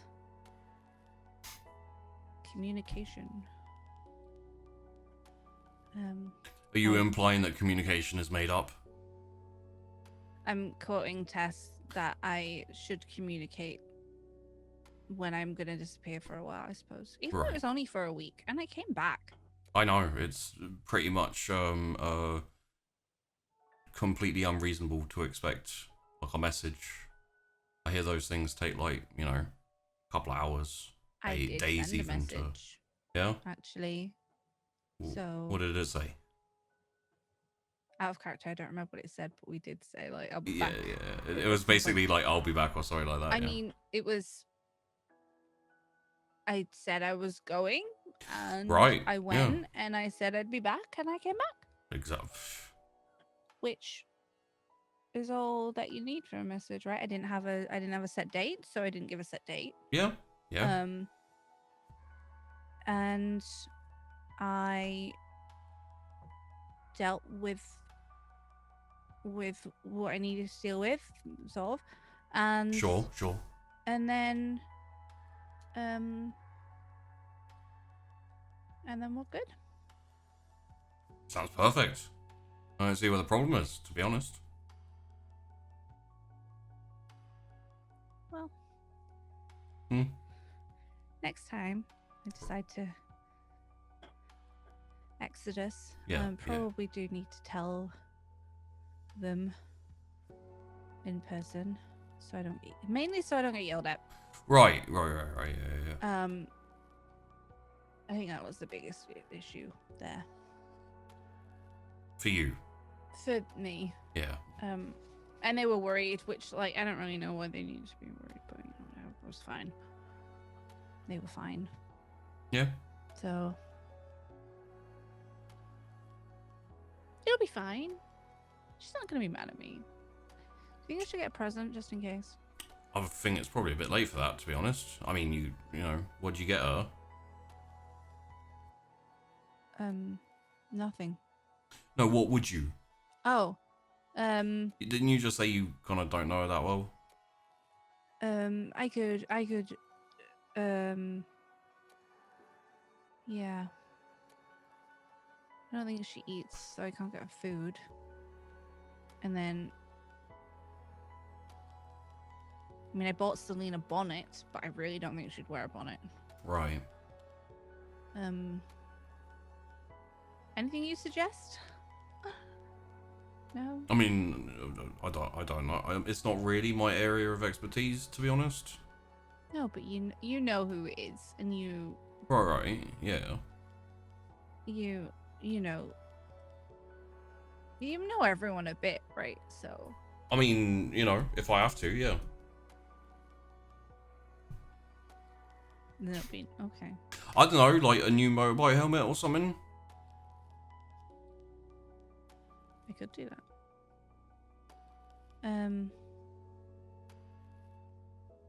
Okay. Well, how I mean, long have shit, I got if you left got- for the thing? If you got the money, like not long. Yeah, shit. If you've got the money, you get her a new bike. I haven't got that much money. I know.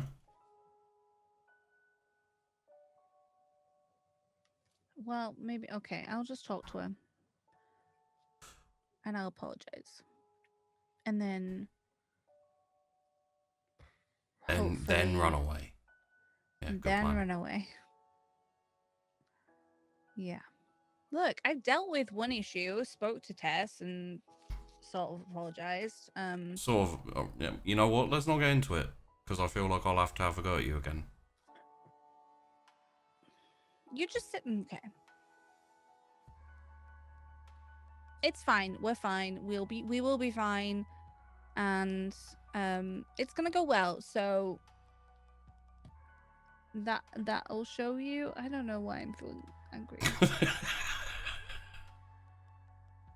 It's good to see that after asking me to not become the bad guy, you're trying to make me the bad guy. It makes sense. I'm just a bit stressed. Right.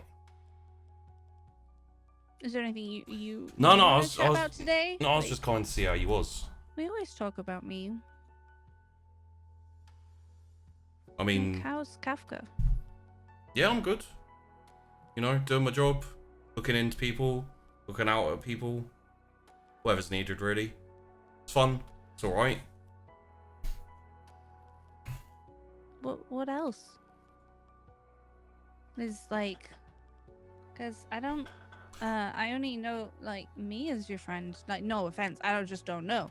Like, Well, the rest of the lads ain't too bad. They're nice. They're a laugh for the most part. A couple of them are a bit overly serious, take the job a bit too much. Like a life. But I mean, hopefully, if I keep going like this for a little while longer, I might, be a free agent, which will be nice. yeah. Yeah. How long are you talking though? Like, Depends how quickly I work it off, I guess. I told you how the carrion work, right? a bit. Like, you have a contract with them and you have to work, and then Yeah. When all It was this the when all like- this shit went yes. down, I kind of, I came looking for you, couldn't find you, so is what it that is. bit wasn't my fault. No, I'm not blaming you for that or anything. I'm just saying, like, I had to look out for a few of my mates, and everyone was kind of like heads down in the burrows waiting for shit to blow over. Fair play. And I was like, what's my move here? So I was like, fuck it, sign up for Carrion. They'll keep me safe. I'll have a good job and I'll have a steady thing. If the blood thing doesn't sort itself out, we have our own means of, safe blood and should be good. So, turns out, everything kind of died down after a little while. Turned out to be, at this point it's safe. So if I can work it off, I can get free and do whatever the fuck I want. Maybe I'll sign up again. I don't know. Well, if you wanna, when you're out, we'll be around, or I'll be around, or Will you? you're asking a sheep here as Kafka. As Kafka. Well, probably. Like, if I'm around, and you're my friend, and I want it to be good for my friends. So if you want to join us after, that's cool.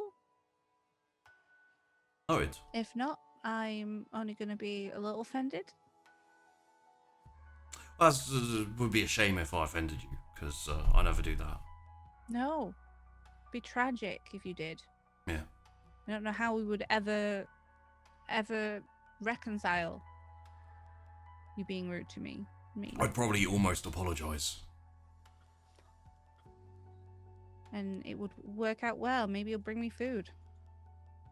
Why would you want food? Well, like humans and food. Well, I wouldn't, but that's a joke. Shut up.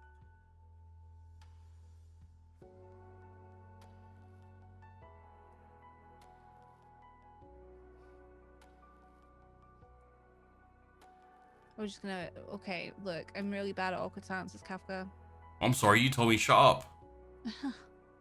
Like that's ever worked. Just did. I hate this so much. I can go. If, you know. No, it's nice. Alright.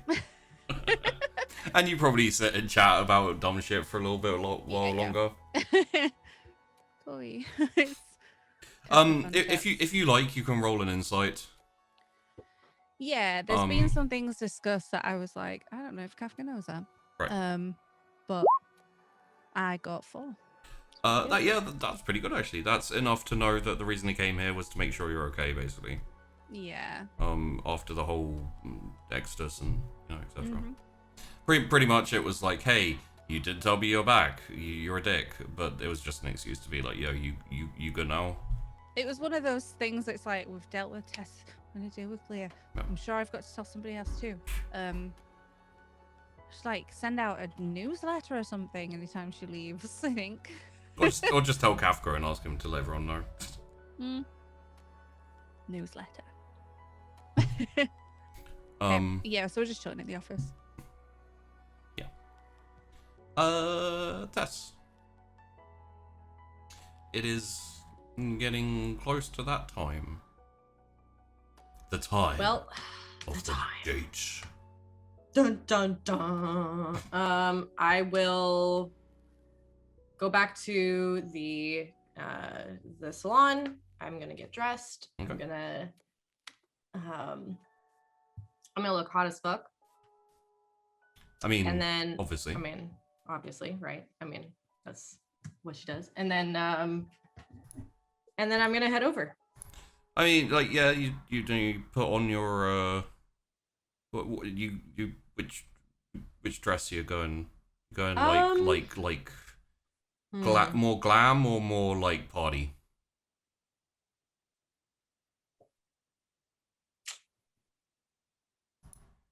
Ooh, that's a tough one. I was gonna do something like just the classic like little black dress kind of thing. Sure. Yeah. Okay. Yeah, you're not. Obviously, you already talked to Gimlet, and you're like, yo, not working. Yeah. And so essentially, you'll just be there on your own business, but as you are still the owner, you can go there early if you want and like sort some stuff out. You'll probably run into Chrys there. Up to you, really. Let me see. I'll probably show up a little bit early, but it's mostly just because I want to make sure that my office is fine. So yeah, I'll go over, I'll say hi to Gimlet. I'll just be like, yeah, like, I'm just gonna go, I guess, make sure the office doesn't have any papers and stuff flying around, so. Right, our chief. Nah, everything's looking all right. Oh, good. All right, well, thanks for everything. If you need me tonight, let me know. Cool, will do. The office, as we've installed those blinds, so you can, Yeah. Thank you. Yeah, no problem. important. I still haven't done I've been looking into it, but we haven't managed to get it done yet, which is the slide out bed. But I don't think I chose that, Gimlet. No? Did I could swear we talked about that. we talked about it? We talked about mixing it. Yeah. Really? Yeah. Oh, okay. But now that I think about it, look into it. I'll look into it. All right, and I'll head up to the office. Okay. Did Gimlet tell me that Chrys was there? No, he didn't. Oh, well. I mean, you walk in, but, like, Kafka probably ducked out because it's starting to, like, ramp up and people, there's like a queue outside now and it's going to open soon. There's even, like, a little bit of, techno beats in the background as the DJ's, like, warming up and all the bar staff are, preparing to open. Mm-hmm. And yeah, Chrys is in there just kind of looking actually quite nice. Dress and actual shoes. Probably stood by the like window trying to see out and like trying to figure out the blinds because like, it's one of those twisty ones. Yeah. Like which way? It's the thing over there. You have to turn it. Okay. Well. Hi. Hey. Hot date? Yep. You? Yeah. Who are you meeting? Oh, I didn't think you'd have a date so quickly after coming back, but I mean. Well, I don't know if it's a date or if I'm just gonna get told off. I'm sorry, are we on a date? Because I'm on a date with Caster, so there might have been a miscommunication. No, you've already told me off. It's Leah.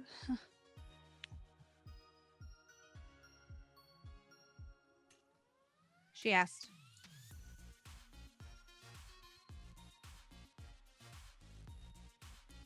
Communicating. I'm happy for you. You may also need to roll because you asked. Well, I asked to talk to her. She said like the place and the right, but you are very, time. very aware that you asked for Okay. like I mean, if you want to try and convince yourself, but lying to yourself is, you know what? Would you like to manipulation? We'll call it intelligent subterfuge. You're trying to lie to yourself. Sure. Even if you want, or you can just. Whatever. It's fine. Yeah. I got a 1. You don't really believe it. So let's get a manipulation subterfuge, please.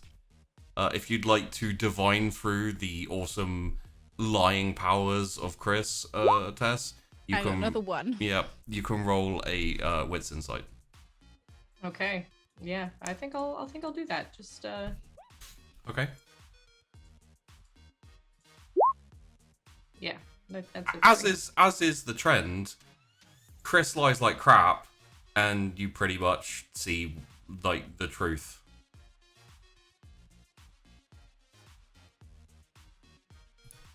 Great.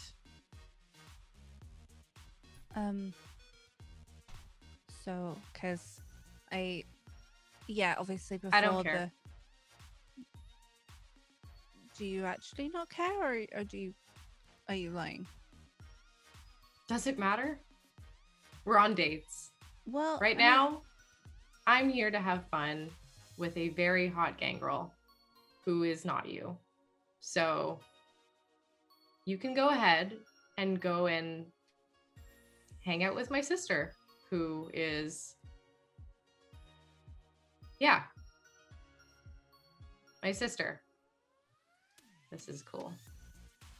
Well, it was mainly to talk to her about, I'm back and I needed to apologize I apologized and then... You know what? Not my problem. Not my problem. Have fun. she's not my problem anymore. Well, I mean, she's still your sister. So. Yeah. Thing about that though is she doesn't talk to me. So are we sisters really? Yeah. I don't know. Like, I don't know about that one. But you know what? You have fun and make out with a hot Toreador and do whatever you want and keep up with her however she's, you know, gonna run you around the town and yeah. This is cool. Look, if it is a problem for you, I just want you to tell me. I thought we were talking, and like I've just told you. Could have just not told you. Could have just lied, or just not mentioned her name. You know, I want to make it good with everyone, because I didn't tell her I was leaving either. So, I mean, I know I messed it up, but I don't want to mess it up with, like, by seeing her for you. Again,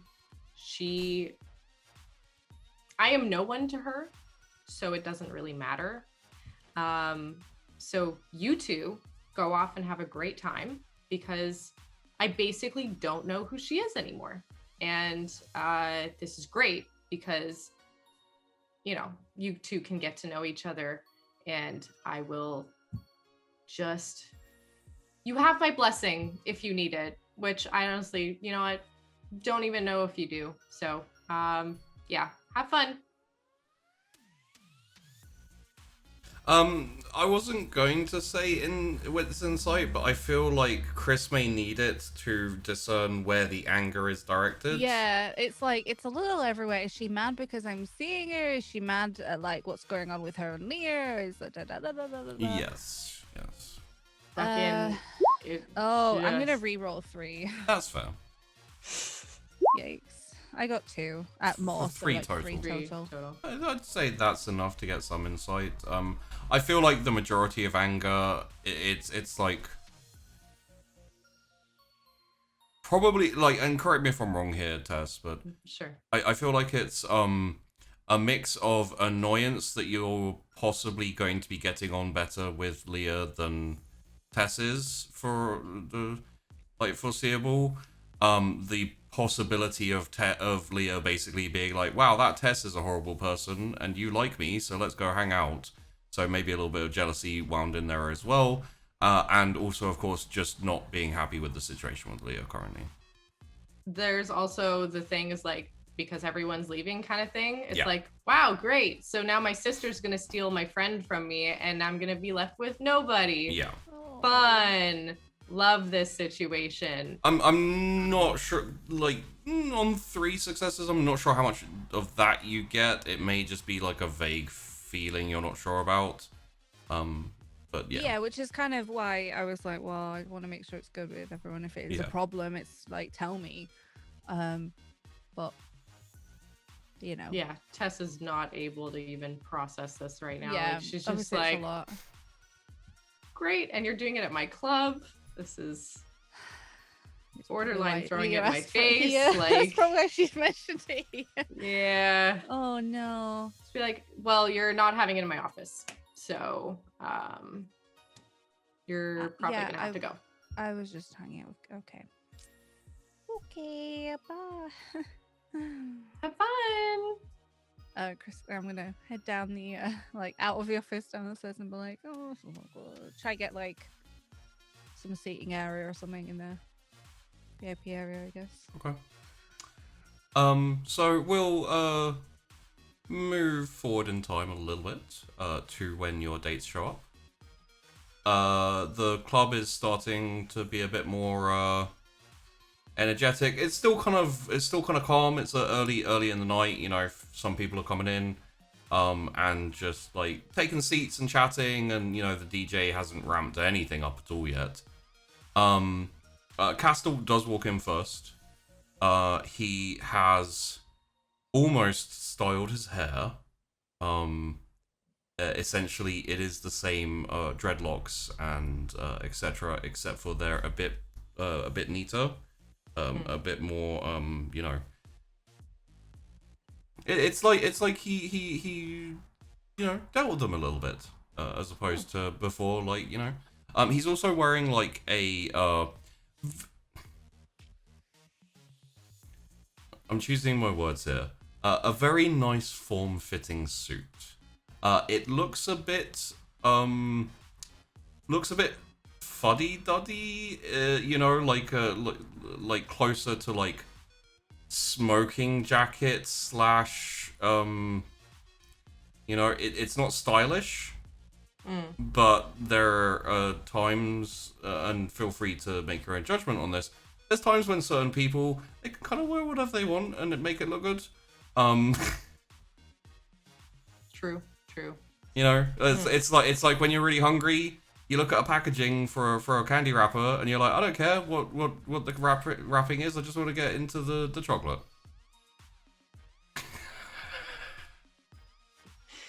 Yeah. Okay. Yeah. Sure. For 100%. Yeah. So I would just like kind of bring him up, I guess, to the office, and I just like have a drink or something with him. Yeah. Although I guess he doesn't really drink, so. He takes the. I'm assuming it's like. My guess would be is either like wine or something a bit more not kind of like, you know, a big bowl of like straws and umbrellas and whatnot, you know, no cocktails and things. It would be a wine for sure, like a decently classy wine. Okay. So. And he takes it from your hand with a smile, says, "Thank you very much," and starts sipping it. Like, as far as you know, he doesn't consume food or anything, so the most likely thing is he's like roused his blood Just to kind of roused, yeah. Okay. Yeah, I would almost like appreciate the gesture anyway, just because like I can, and it's just a semblance of like normalcy. Yeah. Anyway, so I haven't been on a date in a really long time. I'm sorry. I've been living in the wilds for quite a while, so yeah. You know, it's yeah. I mean, I guess I kind of curious. Have you always lived in Weirgate? So no, my folks actually came over from the Caribbean. Oh. When I was a nipper, and I grew up in London, kind of near Hackney, and like, problem with London is it can be quite rough, especially if you're coming in, you know, from other countries, and you know, you're not well off starting off. So as soon as they managed to, they came out to Weirgate to kind of like settle down in Sunnytown, because, you know, it's more Quiet. Suburbs, and there ain't as many gangs and drug dealers and whatnot, and they figured it'd be safer, which, you know, for a while, for the most part, it was, until, you know, my sire found me, took an interest, figured, you know, I'd make a good kindred. What were you doing before? Not too much, really. Odd jobs, what I could. My parents tried to keep me out of trouble, mostly succeeded. You know, I was never a bad boy, but I was never, you know, I was never a saint or anything like that either. I can relate, honestly. Any kind of shit I would know? Not really, you know, like knocking over a store, couple of breaking and entering with mates, like, you know, kind of teenage shenanigan shit, and then yeah, and then of course, like, you know, everyone in the worlds, and the times before we kind of ran as a bit of a crew after I turned to a kindred. My sire kind of like looks in occasionally, but ever since this whole thing, pretty much fucked off. Yeah. Mine too, in a way. It is the kind of, is everyone from the wilds like they were all turned by your sire, or is it? No, just, no, like... no. We all have a similar mentality and a similar kind of, you know, feeling of like. I mean, originally we were all pretty much anarchs, you know, like under the same mantle and that. But when this all happened and it was kind of every dog for himself, it was like, well, let's just get out to where we enjoy ourselves. You know, we can shift and we can run around and argue endlessly about things that are never going to happen. Yeah, does that get tiring? Sounds like it'd probably get really tiring. If I was the leader, I'm sure it would. I am merely the person people tend to look to occasionally. Caster, that's a leader. I don't make any decisions. I know what you mean, and you're not wrong, but... No, but nobody makes any decisions, right? Right. So...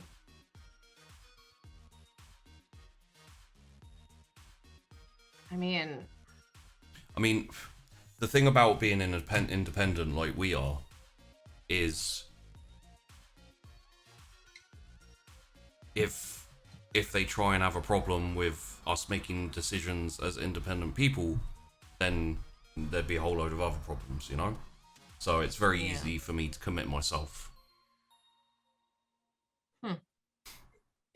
I'm guessing they kind of just all want to do the same thing or keep making decisions and non-decisions. I mean, every meeting with us, there's 6 to 7 people and about 14 to 15 different opinions, so... Well, I mean, if any of them want a job, you know, I don't know if that's something they'd want, but... You talking like affiliation, or are you just talking a job? Either or, really. I mean, I'm sure there's stuff we can work out. It's more just like if people are bored or want to do something, I'm sure we can work something out. And I've always kind of liked the wilds. I mean, you guys raced against my car, which is kind of cool. Yeah, that was wasn't expecting your younger to win that one, to be honest. Me neither. She seems to win a lot. Yeah, turns out she's a little bit of a speed demon. Seems nice enough as far as I can tell, but you know. Yeah, just she's a peach. Do you have any siblings?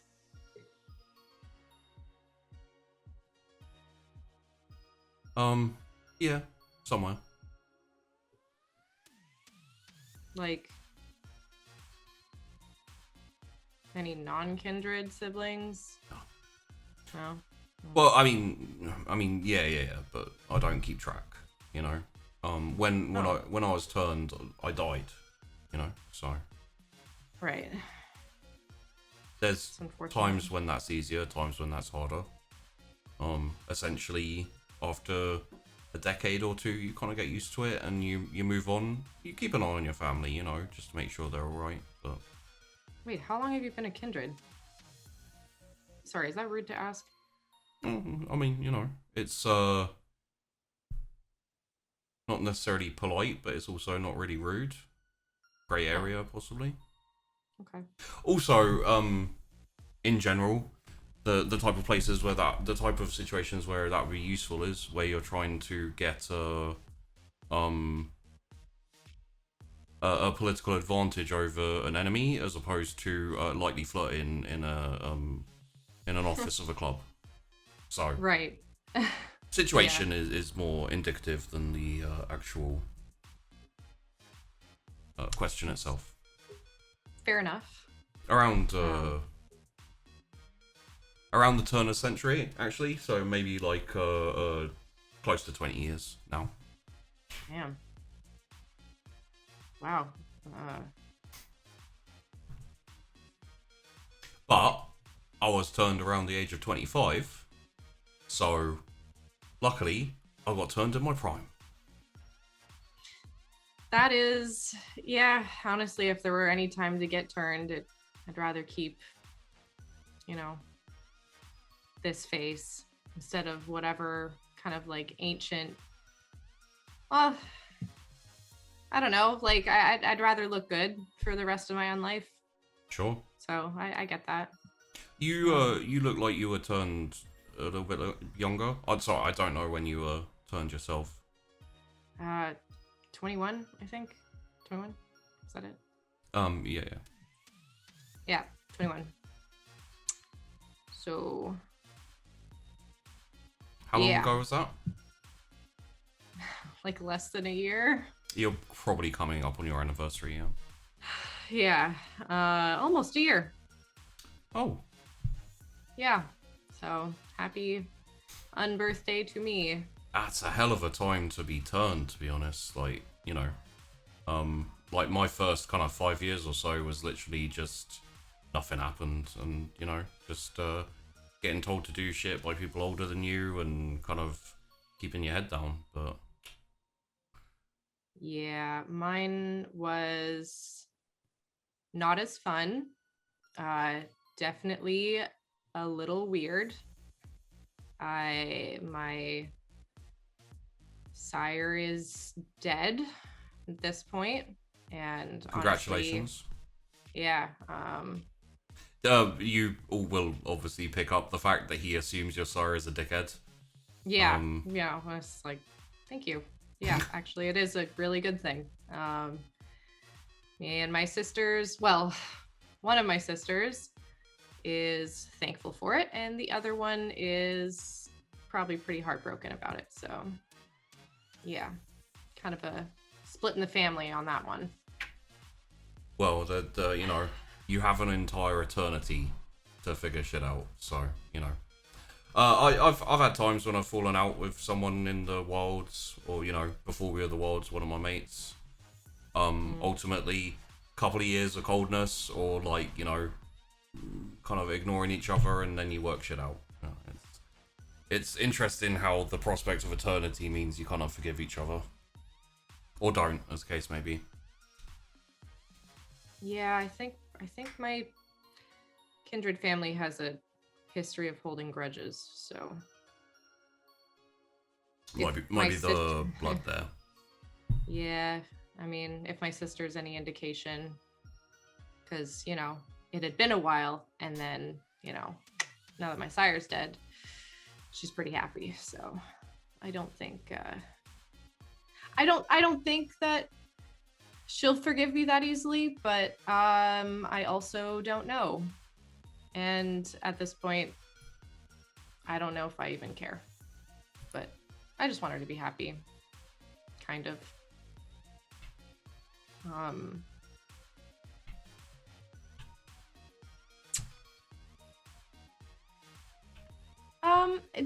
So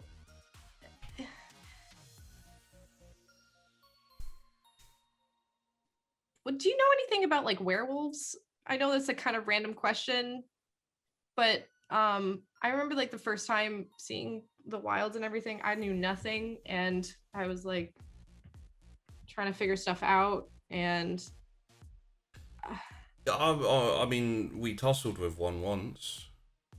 You did? Yeah, check it out. And he like goes to his shirt and like unbuttons his shirt quite slightly, and like shows you kind of on his pec up there, like there's kind of like a like scar, scratch mark type, like claw type thing there. Whoa. That looks serious. Well, it wasn't too bad. Well, I mean, it was, you know, it wasn't great at the time, but it was pretty much like a drive-by type thing. Whereas, you know, they were out in the woods, we were out in the woods, and just kind of like bashed into each other quickly, and then we took off. So you don't want to mess with one. When was this?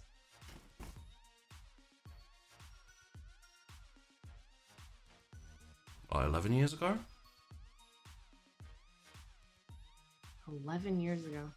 So not like recently or anything then. No. Shit. Okay. I mean, I was younger then, and like I wasn't as used to being a kindred and all that, but still, like, unless there was a good kind of 10 of us or so, I'd probably still just Scarper. I guess it depends on the wolf as well itself, because you know. But that one was a big one. Yeah. I've just heard stories, and I don't know. It's been reading up on it a little bit, just out of curiosity. You don't hear of a lot of kindred who survive a werewolf attack, so. Well, yeah. Well, I mean, you know, it's we also don't run into each other as much if we can avoid it. And when we do, it tends to be either a big fight or you know, some kind of slaughter, one way or the other. I don't hold any grudges, but you know that it's one of those things where it's like it's kind of hard to talk, and communicate in that. So you just, you know. Wonder if there was like a way to communicate, then maybe things would be easier. But I don't know. There's so much history there. Yeah. Where are you originally from yourself? Japan, actually. Right. Go. I figured, like, you know. I mean, I was gonna guess like New York or something because of the accent, but. No, actually, my mom is Canadian. Okay, yeah. And she made sure that I learned English and spoke like her. So, well, at least when I spoke English. Yeah. So, but I'm still like bilingual. I still speak Japanese and everything. So. Oh, so your dad's it's a little rusty. Your dad's from Japan? Yeah. My Okay. dad's he's from Japan. Haven't seen him in a while, but he's Still kind of part of the Commonwealth then. Like, you know, same with me. I guess kind of, yeah, right? Yeah. Huh. But I mean, you were saying like you had kind of history with the other side of the law. Right, which, yeah. I do too, actually. Okay. Car thief and Yeah, you mentioned something about that, I think. yeah. And my dad was part of the Yakuza.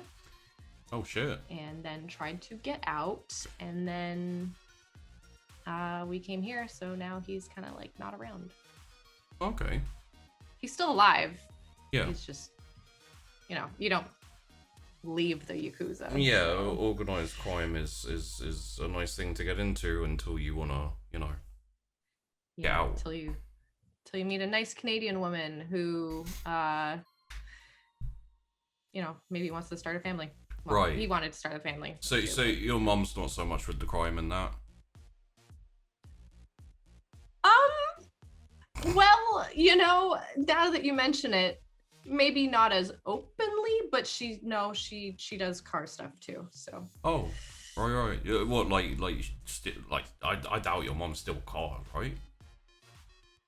My mom taught me how to steal a car. Oh. Yeah.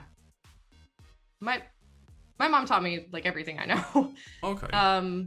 But no, actually at this point she mostly just like fixes them up and sells stolen cars. Oh, chop shop. Yeah. Okay. Yeah, it's a chop shop type thing, yeah. So yeah. I have very great tools to steal cars. And then also I know how to make them go real fucking fast. So that's that was my contribution to the family legacy, I guess. Some useful skill sets. I like to think so. Yeah. You know? Yeah. But yeah, no, it's car stuff. That's really kind of like my main thing. Although I haven't stolen a car and it's been a couple months now, so but it's great cash, honestly. Yeah. So well, that's always useful. And you know, if you ever run into tough times here, which And like he looks outside. You haven't closed the blinds, by the way, just FYI. Yeah, And he has buttoned his shirt back up again, just FYI. Well, shucks. Well, shit. Yeah. And he looks out through the one-way window, so like you guys can see out, but the glass is, They can't be in. yeah, one way. And he looks out. He says, "Well, it looks pretty successful. So, like so far at least. I love the name as well. Sticks and Stones. Thanks, So yeah. Greek mythology, right? Yeah.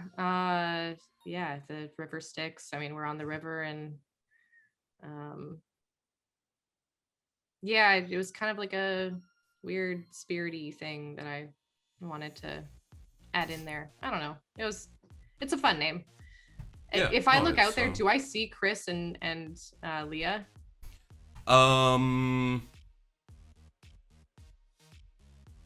I would say probably yes, but I'm not sure what they're doing yet, so I won't give you details of what you can see. I'm actually a fan of the old Greek philosophers. Oh, Plato, Aristotle. Yeah. really? Yeah. I I don't know much of the mythology and all that, but no. Well, okay, so like when I was a kid, I did get nicked. I didn't spend much time inside, but just a little bit.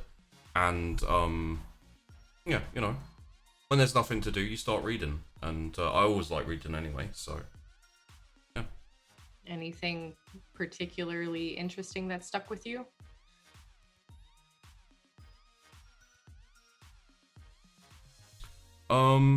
I liked Cato. Cato. He was one of the lads who betrayed. Well, not really betrayed, but took out Julius Caesar. Okay. And what was Cato's philosophy? He was all about the Senate and about democracy, and didn't really like dictators and whatnot. He had some interesting thoughts, but. Mm-hmm. Yeah. I think he may have stabbed Julius Caesar. I think. Wasn't that like Brutus? Well, that partly, but basically Brutus was the first one, and then it was basically Caesar walked in, and he was like, "Hello, everyone, I'm Julius Caesar," and then Brutus was like, "Die, Caesar," stabbed him, and then everyone else was like, "Fuck yeah, I'm gonna get in on this," and they all stabbed him too. Wow. There's like 26 people just stabbing him and everything. And he tried to cover his face. Or like that's like one of the stories. Huh. Oh, I really don't like dictators, I guess. Do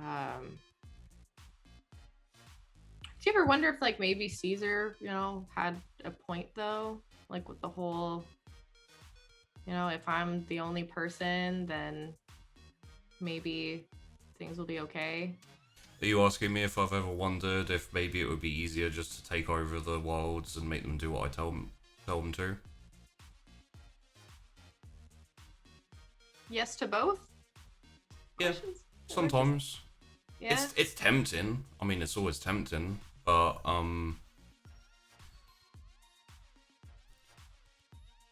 I've learned, at least over my time being dead, that it's difficult to stick to your own philosophies and your own like kind of moral code, but if you can manage it, then like at the end of the day, right, even though we're immortal, we're probably still gonna die. The fear comes from knowing that you could possibly live forever, meaning that you've got so much to lose every time your life is threatened, so you'll do whatever you can to survive or to get more power to make yourself safe. But at the end of the day, some dickhead with a gun could come around and blow your head off, so like let's not worry about it. And I'd prefer to die sticking to my beliefs than I would live in breaking them. Yeah, but what about like protecting people that you care about? Right? Like, wouldn't that be something that you'd stick your neck out for? Sure. Even if that kind of meant putting yourself in harm's way of the dude with the gun trying to blow your head off? Yeah, absolutely. But that's part of my beliefs. So then what if that was what like Caesar was trying to do? Well, then he died for his beliefs. Fair play.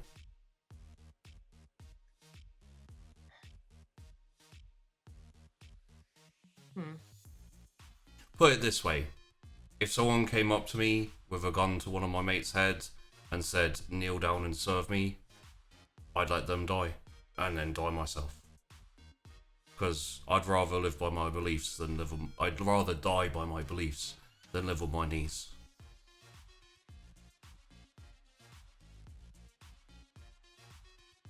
Yeah, that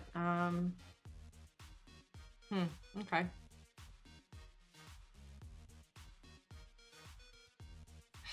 Sorry, this is like the most intellectual conversation I've had in a very long time, so forgive me. It's not something that is inherent all the time within my clan, but some of us consider ourselves philosophers. Or can be considered so. Do all... Yeah, I guess gang is not really a...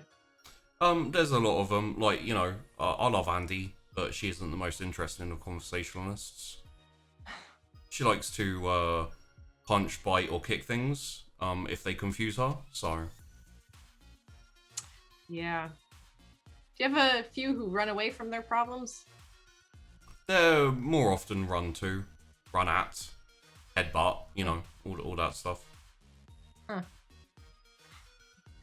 Yeah, I might have one who's probably leaning a little bit more towards the philosopher side then, because we'll see.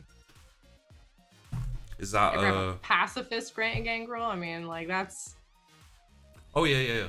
One of the problems of being a gangrel is not being able to control your anger and not being able to control your own strength. Like, imagine if everyone was made out of sticks, like thin twigs. That's kind of what it's like for us sometimes. Very easy to break people. I have to try to be gentle. Am I a thin stick person to you? Just out of curiosity.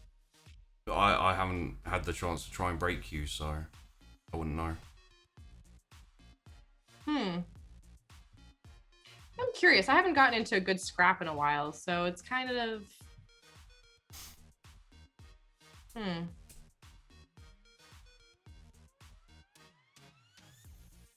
want to get out of here?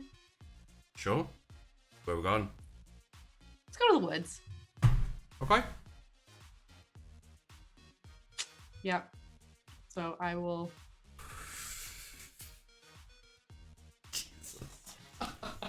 Yeah, that's kind of... Yeah. I know how to make them, eh? Jesus Christ. I mean, like, it's not even... I don't even know if I have... Ooh, okay. Actually, no. I know how Tess would play this. Never mind. Yep. Yep. I don't know if we want to, like, Well, switch there's... over to someone else. Yeah, we'll, Nahari and also Tess, we may, take a little bit of time getting to you. It may not get to it this episode.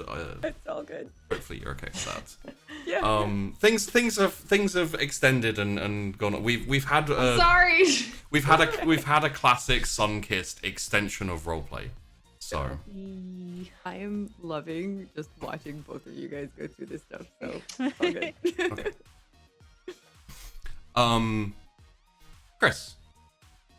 When Leah arrives, she is dressed in a like fairly I'm not going to say casual, but comparative to how you are used to Davine and Tess and also Leah dressing, it's a lot more...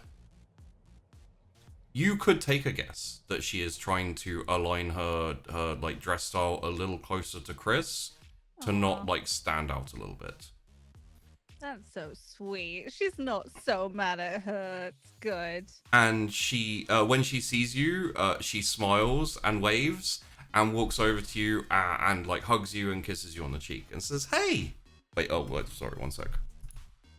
Because obviously, Yeah, Chrys would like sort of awkwardly stand up to sort of. Like, Yeah, like table, when you stand up, to kind of be like awkwardly say hey, she just like engulfs you and like gives you a hug and like pecks you on the cheek and then draws back and is like, "Hey." Hi. Do you want to sit? Sure, yeah. Drinks or Yeah, we should get drinks. do you want to get them or should I? Yeah, I'll go get them. Okay. What do you want? Anything? No, Does it matter? No, not really. Okay, I'll be back. Okay. Chrys is like thrown for a loop. This is not going how she expected. She's like, Gimlet, just give me a drink. I don't know what just like visuals. Visuals. A visual drink. Keeping up the visuals. Right. Wait, you want what? Just give me like vodka and Coke or something. I don't know. Right. I can do that. Yeah. You're right. And like he reaches over for this little rag that's on the side of the bar, like brings it over, and as he's like trying to pour he starts wiping. He's like, what seems to be the problem? Tell me your woes. Waiting a really long time for a drink, Hagen. That's my woes right now. Right. Well, it's kind of difficult to do the wiping and also the. Yeah. Have you seen those movies where you have like, and he kind of like drops the cloth and starts, both handing the drinks. Have you seen those movies where you have like the bartender who's like the person comes in to drown their sorrows and they get in. Like, I've never had that like deep conversation where someone just wants to unload all their I thought I'd practice it a little bit. But turns out that I'm not actually like someone who wants to unload their sorrows and maybe people just don't have woes. I think maybe the vibe is maybe not for the chill barman thing. You know? Like I did wonder about that, and it's more like dancing and. There is a lot of happy dancing, and a lot of these people here are on like pills and and like coke and that, so.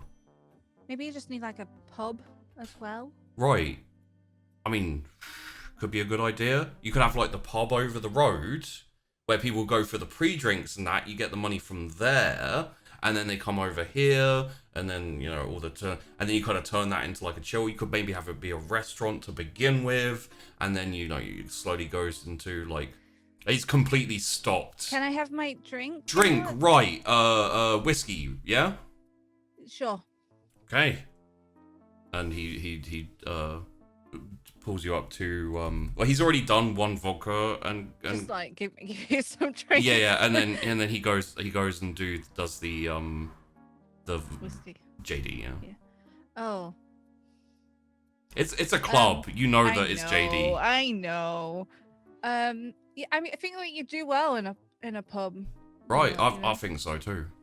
Yeah, there you go. But if you have some worries, some woes and stuff later on, hopefully, well, not hopefully, but if you do, like, come and I've got my rag, so I can start wiping down the. So you can practice. Yeah. Great. Yeah. And good luck. Thanks. Don't be a dick. I was gonna say, would I ever, but. Yeah. Just give me the drinks. Okay. Just gonna hurry back with the drinks. Like everything's weird. Yeah. Do you want vodka or whiskey? Well, whiskey. Jack Daniels. Vodka, please. Thank you. And I'll sit down and sort of not opposite in the booth, but like Yeah. yeah. So, how you been? Uh, pretty good. How have you been? Fairly busy, but good. It's been nice being like useful, you know. Yeah. Because before, when I was with Davine, it was like I didn't really do much. I just kind of hung around and like took the boys for runs.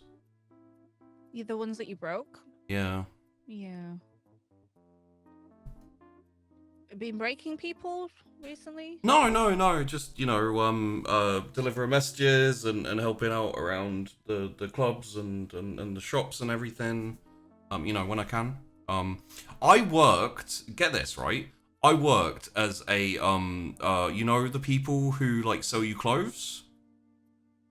Like a shop assistant? Yeah. Like, so I was selling people clothes, and turns out I'm pretty good at picking out clothes for people and everything. So that was fun. Well, that sounds good. Yeah. Is that what you are like wanting to do? Like, I don't think I'd like to do it all the time because I'd have to like be there even when I didn't want to be, you know? yeah. You're just going in and like helping. Well, yeah. Just it's fun to try these things, and like I'd never done it before, and it was interesting. I mean, is it not? Do they not sort of ask why you're only there for a bit, or? No, Nathan kind of just like smooths all that stuff over, so. Yeah. Awkward, like, yeah. She doesn't notice. Well, I wanted to apologize because I went away for a few days and I didn't let you know. It's like a week. A week. I mean, that's okay. It's not like I own you or anything, so you can do what you want. Right. Anyway, but I still could have just said, especially after we were last here. Right, but it's. I'm not too worried about keeping tabs on you at all times, or I'm not a possessive person, Chrys. Well, I just mean more in a like safety way, because we thought you went against the old guard, and then Sure. just didn't. I mean, okay. I really kind of expected you to be a bit mad at me because everyone's been a bit mad at me. Why? Well, not everyone's been mad at me, but like, little. Like, for what? For like disappearing for a week, even though I told them where I was going. Well, no, okay. Even though I told them I was going for a while, but I came back, and then anyway, so it needed to happen, and it happened. But I mean, that's kind of pretty much what I figured. Everyone needs some some time by themselves to think about things sometimes, and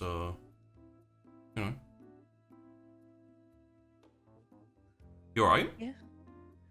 yeah, no, I'm really good. This is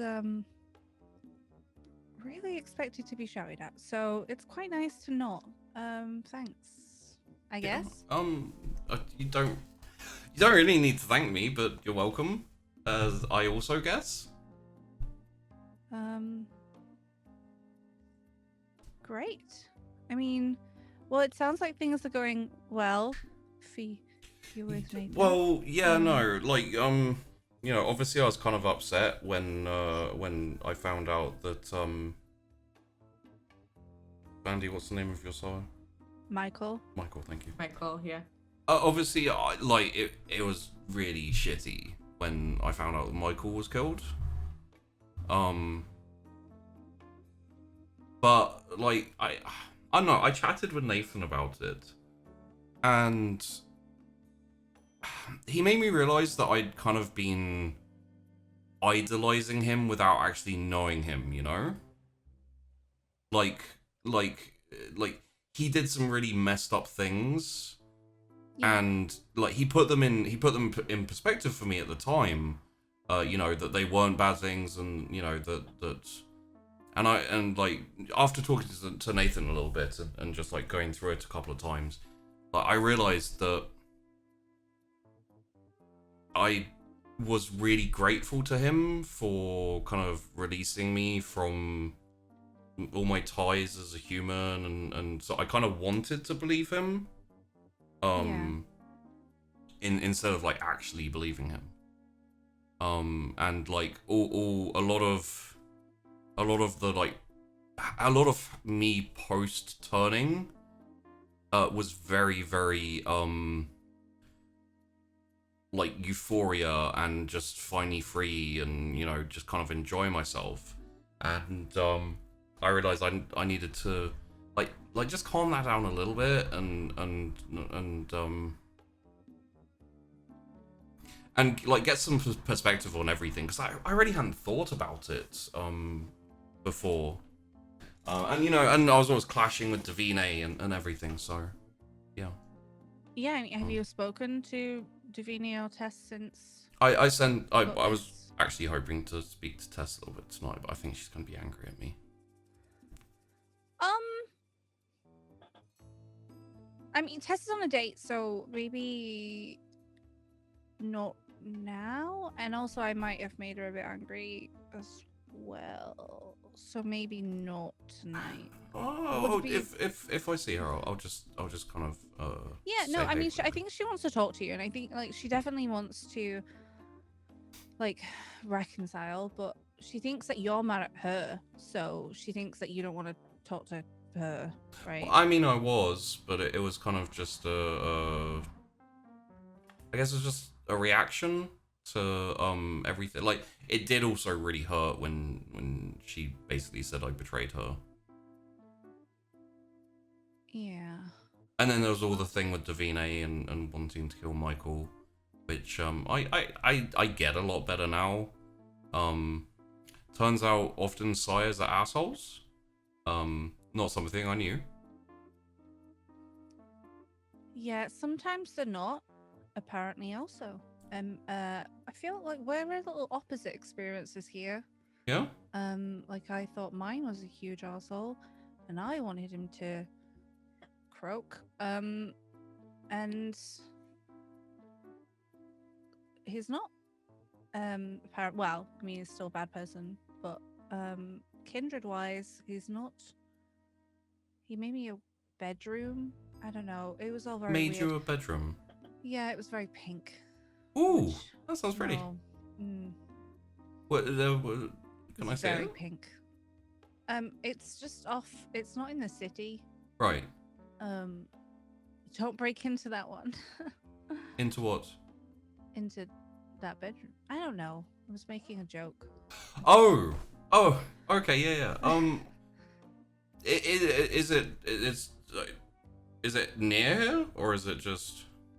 Well, I mean, it's like technically in the city, but it's like it takes ages to get to. It's not inside the city. Oh, like kind of. You know what I mean? Off in it's the on woods. The outskirts. Like, yeah. Okay. So. Well, we could go there. We're talking like a couple of days, right? I've just been. Well, not now. I'm just like in general. It might be nice to get out of the city for a bit. I mean, if you don't want to, that's fine. But No, I mean, it's nice to hang out with you. I just got back. So do you know? I don't know. Maybe. Okay. Well, no, it's not like let's go right now or anything. It's just, you know, like next week or like, you know, in a few weeks or something we could go. Yeah, I could do. Yeah. Okay. You can't laugh at the pink room though. It's obscene. I'll probably love it.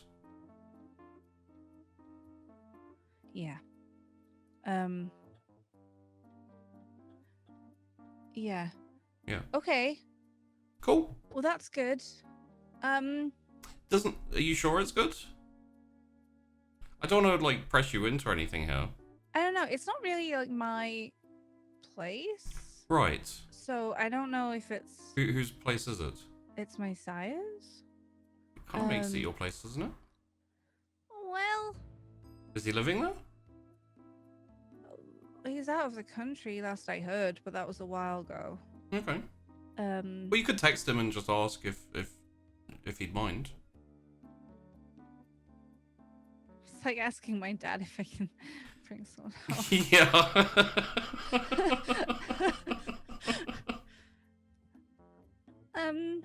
Yeah, no, I could text him. Okay. Or maybe ring him because I need to see how they are anyway. No, I mean, it doesn't have to be now, so, just... No, good, great. How's your vodka? Well, if you like, I could, No, I'm just... so I can just trying to make conversation. Yeah, I'm a bit... I don't know. I don't know. And she, how it's going, how I'm doing. It's not something I have done since I've been right. in this world. So Well, and she's kind of semi looking over your shoulder as Tess is walking down the stairs with Castor. She's like, "How about I quickly run and say hello to Tess and maybe figure this thing out, and then I can come back, and instead of being awkward, we can make out again." I'm good. I'm happy. I mean, I'm happy to keep being, talking. I can just try not be awkward. Okay. I mean, I like it when you're awkward.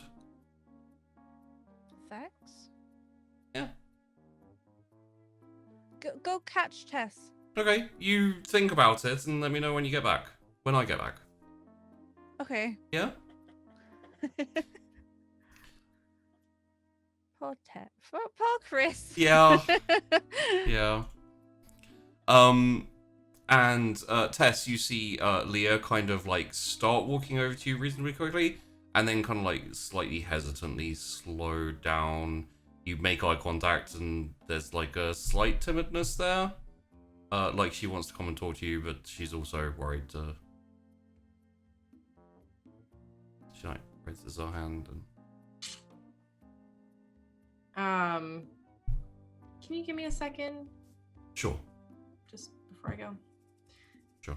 And I'll walk over to my sister. Okay. Hey. Hey. So I need to apologize because I was angry and judgmental, and I overreacted, I think.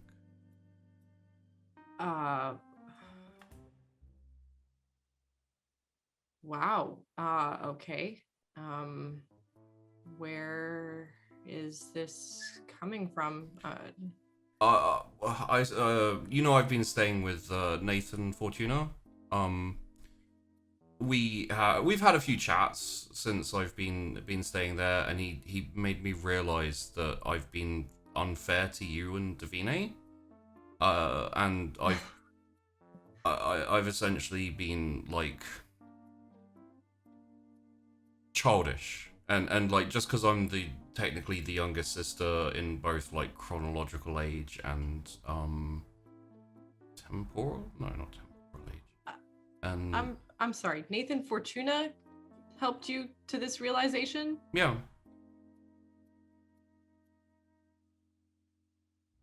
Wow. What's up?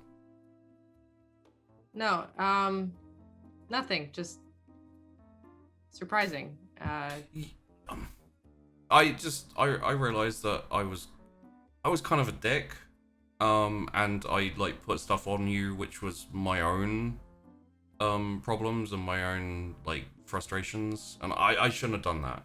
It's not to say you were completely right, but I was wrong enough that I need to apologize and try and. I don't want to be mad. I don't want us to be mad at each other for decades or years or whatever. Wait, is this because you're on a date with Chrys? No. I mean, a little bit, yes, but also no.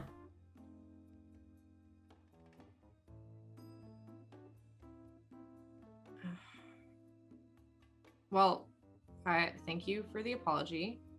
Yeah. I don't expect to fix things like instantly, but I'm willing to you know, make up for it and for my side of things, and you know, like maybe we could hang out again soon. Steal a car. Yeah. Yeah, that'd be nice. Also, it's the dude. Oh, that's Castor. He's my date. He's so hot. I know. I know.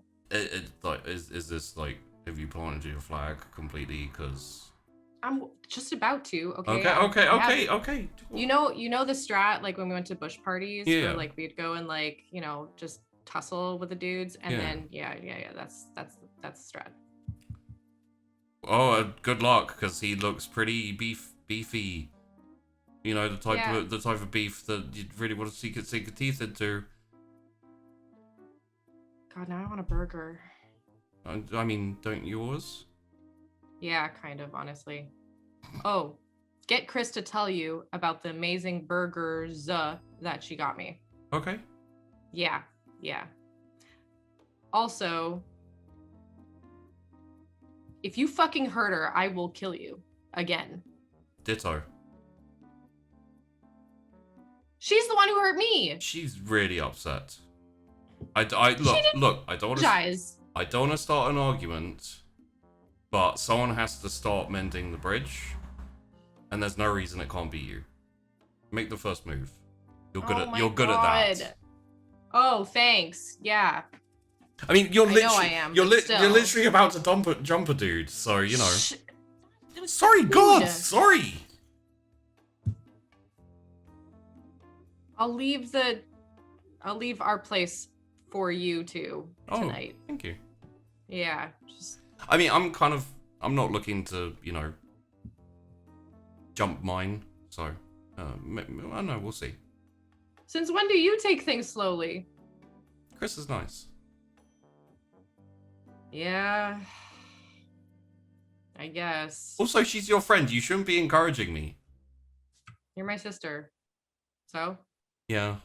Also, you're mine, so go climb that pole. Oh my god, I'm gonna climb like a tree. Bye! Okay. And we will fade out as Leah comes back to Chrys, puts her hand around her face and kisses her, and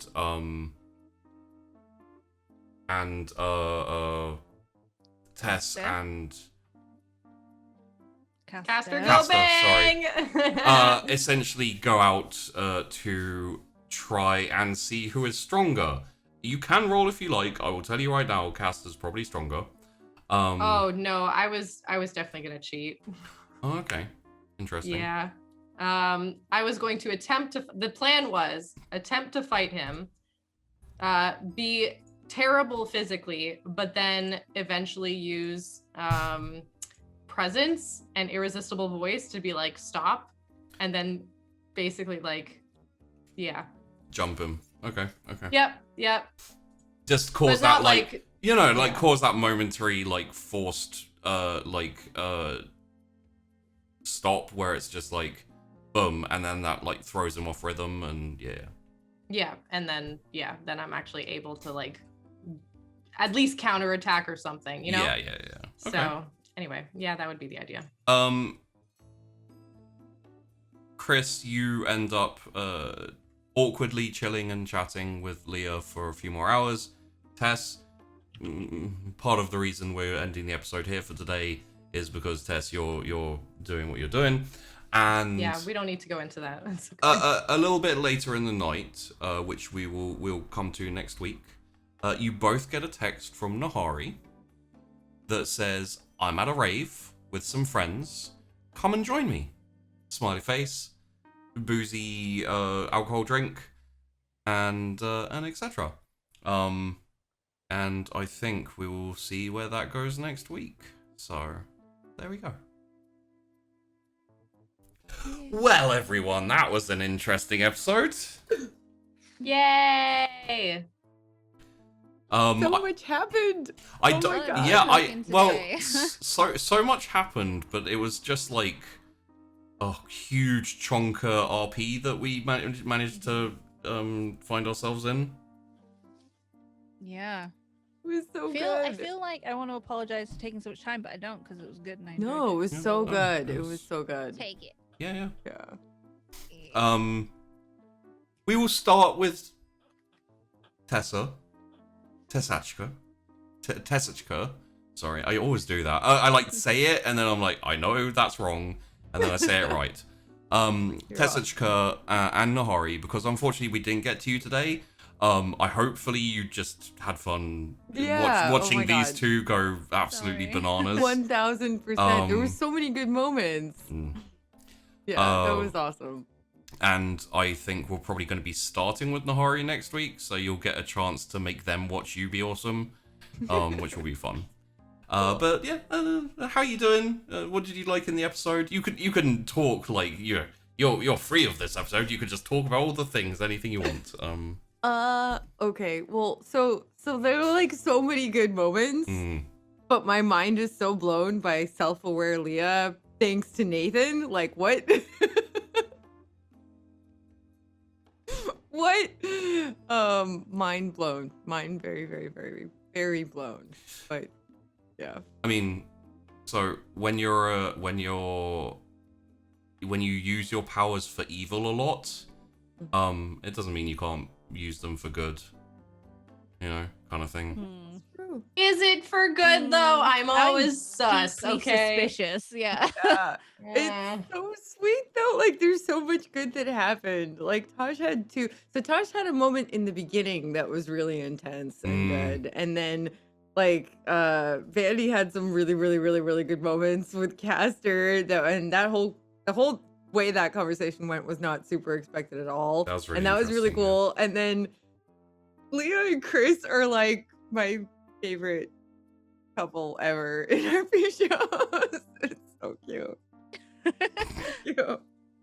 And then my second favorite might be Leah and Tess. Oh my Not gosh. couple, but like Relationship. It's like it's one of those things where I'm like, it really does solidify that they're family. The fact that they go from being super pissed with each other to like reconciled and gabbing and back to how they kind of were before, without any acknowledgement or like need to delve into it too deep. Yeah. It was good. I'm surprised by Leah, like very pleasantly surprised. Yeah. So don't trust Nathan at all. That's But fair. Leah, yeah, it's cool. But yeah, it was a wonderful episode, and like please don't feel bad for a second. I was enjoying every minute of it, and you guys did an amazing job. So Yeah, good. they did. So speaking of apparently the cutest couple, Chrys and Leah, We are cute. and also Tash. Yeah, lots of time today. It was interesting with Chrys and Tess and trying to sort of reconcile that, but like she doesn't totally feel at fault because that's what she needed to do at the time. Yeah. But it's like, well, I understand why she's upset, but I don't think that she should be upset. Can I like even before Leah has had her like slight you could almost call it reprogramming. Yeah. Yeah. Which is probably the slight like worry you all had because it's coming from Nathan. But like her perspective and her shift, I feel like both Kafka and Leah are like positive needed influences in Chris's life. Yeah, there's like no expectation. And it's like Leah's kind of free spirit and just kind of chill and go with the flow, and Kafka always calls Chrys out on bullshit and like pushes her to kind of come to conclusions as opposed to always worry about shit. yeah, like resolve it and figure it out. It's good. It's really nice to have had like the characters in with Chrys today. Fun, and some stuff came up for Chrys that she is a little like she was a bit worried about with Kafka. Yeah. like the mention of dad is like, wait, is dad in danger now? Like, should I be worried about that? Excuse me, I have a Yeah. date in half an hour. Yeah. So that will probably, maybe she'll call to check up or something, and probably needs to call Vassia and Aiden as well, see how they're getting on. Everyone just needs a call. Yeah. Just a little catch up with everyone. Yeah. But it is fun as well to see like how opposite Leah and Chris's Sire situation is. Like she was it's great, and so that's nice. And it's nice for Chris because she's like, well, Leah's kind of found what she needs to be doing right now, so maybe I can find what I need to be doing right now. Yeah. Oh, okay. Okay. And finally, Tess, and also Vandy. Did you enjoy yourself today? Yeah, that was fun. It was nice. Yeah, Castor's pretty dope, and He's an interesting dude.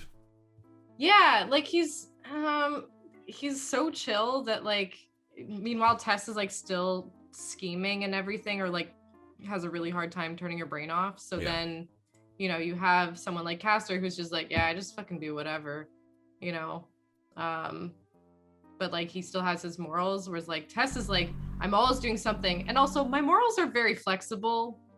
So, you know, I'm constantly trying to figure out a way to justify what I'm gonna do next.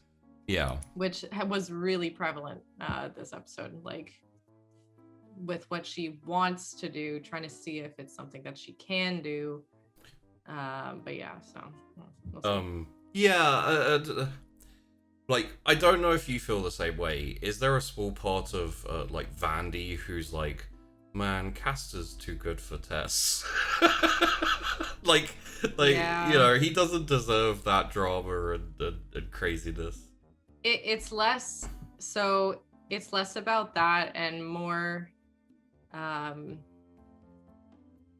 Tess is, you know, as much as she doesn't like to admit it, Tess is very, very much a vampire. Like she's very much a kindred, and she's been fighting against like trying to be, you know, like whether she wanted to actually like fully be a kindred and like embrace that kind of like weird monster whatever lifestyle, or you know, or just allow herself to just be like more chill. And every time she tries, she gets tempted and she falls to temptation again. Yeah, it's like every time she resists, she actually falls further. So it's like it's like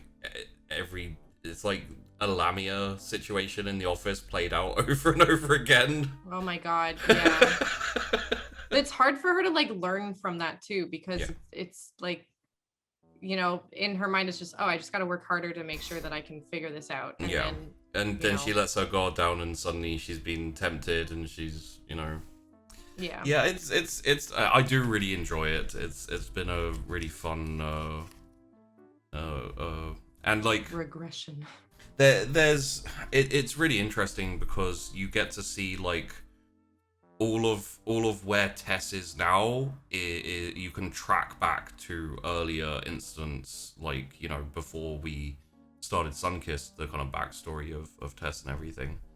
Like, you may not always agree with Tess, but you could kind of understand her a little bit, like why she does the things she does and why she's like, you know, she could be a dick to Chrys.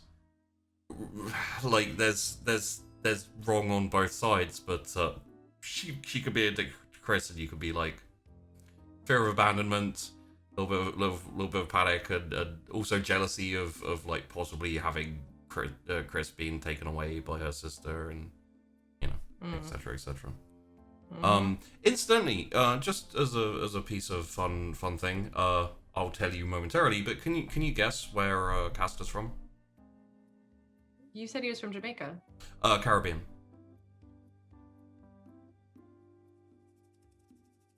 I didn't say where. I thought you said he was from Jamaica. Did I? Yeah. It's not what it says in my notes, but Oh, well, maybe I misheard. Okay. It's possible that I misspoke like a while back when I was talking about him. I don't. He said he was from the Caribbean, like while we were in our yeah. conversation. And I was like, Is that right? I'm not sure. He's from Haiti. Oh, cool. Well, Wait, does he speak French? No. His parents moved when he was a kid. Bummer. Also, you speak French, but Tess does not. I know. But Yeah. like a lot of people I know from Haiti actually speak French too, because it's I think it's a French colony technically. So technically, like his parents moved him to London or moved to England when he was like 2 or 3, and like he could speak, a little bit, but Yeah. it's all pretty much all gone now. Neat. I like it. Yeah. He's cool. Yeah. And yeah, I will say, like, it was really weird to get so in depth with one of my NPCs. I have the like stories for them and everything. We don't always go into the kind of like, where did you grow up? Blah blah blah. And he's like giving his life story, and it's like we haven't had dates before, so. Which is why I was a little nervous too, because I didn't. It's what Tess would do, like as like on a date, to be like, okay, well I should probably actually like know who the fuck I'm going out with, but then like as a player, I'm just like, is this, Is this asking too much of the GM? Like, Yeah, does he have like, this shit? What is your life wow, what a philosophy? trip. What a like, I want to thank myself for personal growth right now, because the first time we played together, I was like, what's this NPC's name? This random NPC that I just met. So yeah, I think this is growth. Well, it's also it's also something when I was making Sunkist where I was like, I want to go in deep with all the characters, like even if it doesn't end up coming out or whatever. Yeah. It's really nice to have those things, because it means I don't have to be like, oh yeah, I'm from somewhere and I do something, and like. Yeah. It's also really difficult to make up on the spot when you're trying to do something that actually has continuity. So Yes, I guess. like when someone is like, "Who's this random NPC?" and I'm like, name, Name generator, website. Now everyone has a name. Yeah, this dude's name is Bofa. I don't know how you Jackson? keep everybody straight, because there's so many characters in Sunkist. It's amazing. Oh no, they're gay. I mean, I try, but. Oh man, don't mind me. No, it was good. It was good. But yeah, so really fun episode. Nice to get a little look at some of the characters. I do have a question for you, Vandy. Like on behalf of me asking Tess. At what point was Tess just like, screw it, I'm jumping this dude? When she saw the first kind of like thought was the werewolf scar. Yeah. I was like, oh damn, okay. And then the second instance was like, yeah, like, but I haven't tried to break you, and I was like, challenge accepted. Chat was like, oh my. I just sat there and I was like, that's what I needed. That was my cue. Break me, daddy. It was yet as well, I think. Yeah, it was especially the yet part, and I was like, well, you can certainly try. Like, so yeah, because up till that point, I think Tess was kind of still like in the scheming kind of like brain, and then the minute she said that, she's like, yes, right, back to horny brain, and then yeah, it was a little easier to flip for her. So yeah. All right. Well, yes. Thank you for watching Sunkist. Thank you very much to Tash, Tess Aquila, and Vandy for coming and playing these characters wonderfully as always. I'm looking very much forward to possibly having all three of you at a rave with college students next week. Oh my god. I missed that. Tessa, would you like to talk about who you ran into? Because they'll find out next week, but if you want, it can be a surprise. It's really down to you. We'll see. Okay, well, I think the question is she gonna bring Castor to the rave? Because if she brings Castor to the rave, then I want it to be a surprise. Okay. Well, I don't know yet, so don't tell me. and I will think about it, but I it depends on whether he wants to, Okay. see me in my element. Those people in chat who are watching the video now, who've watched the snapshot, know who it me in is. my So, office. That's what I thought you said. yeah. Oh my god. It'll be a good surprise. Okay. Either way. Surprises. So, Okay. so yes, thanks everyone for watching. Links to these wonderful people and also our previous cast members are all in the description. Go give them a look. Go give them some love. On next Wednesday, we have another bar brawl, and our guest this time is the ineffable, the wonderful, the slightly emo character is who he played on Sunkist. Peachy Pixelate is coming over to On the 28th? Nice. Oh, Very 28th nice. or the 5th? this Wednesday. So. Okay, you said next, so I was like, okay, Oh, the 28th. right. Yeah, 28th. So tomorrow, YouTube. Yeah. So yes, thank you everyone for watching. Hope you enjoyed, and we'll see you next time.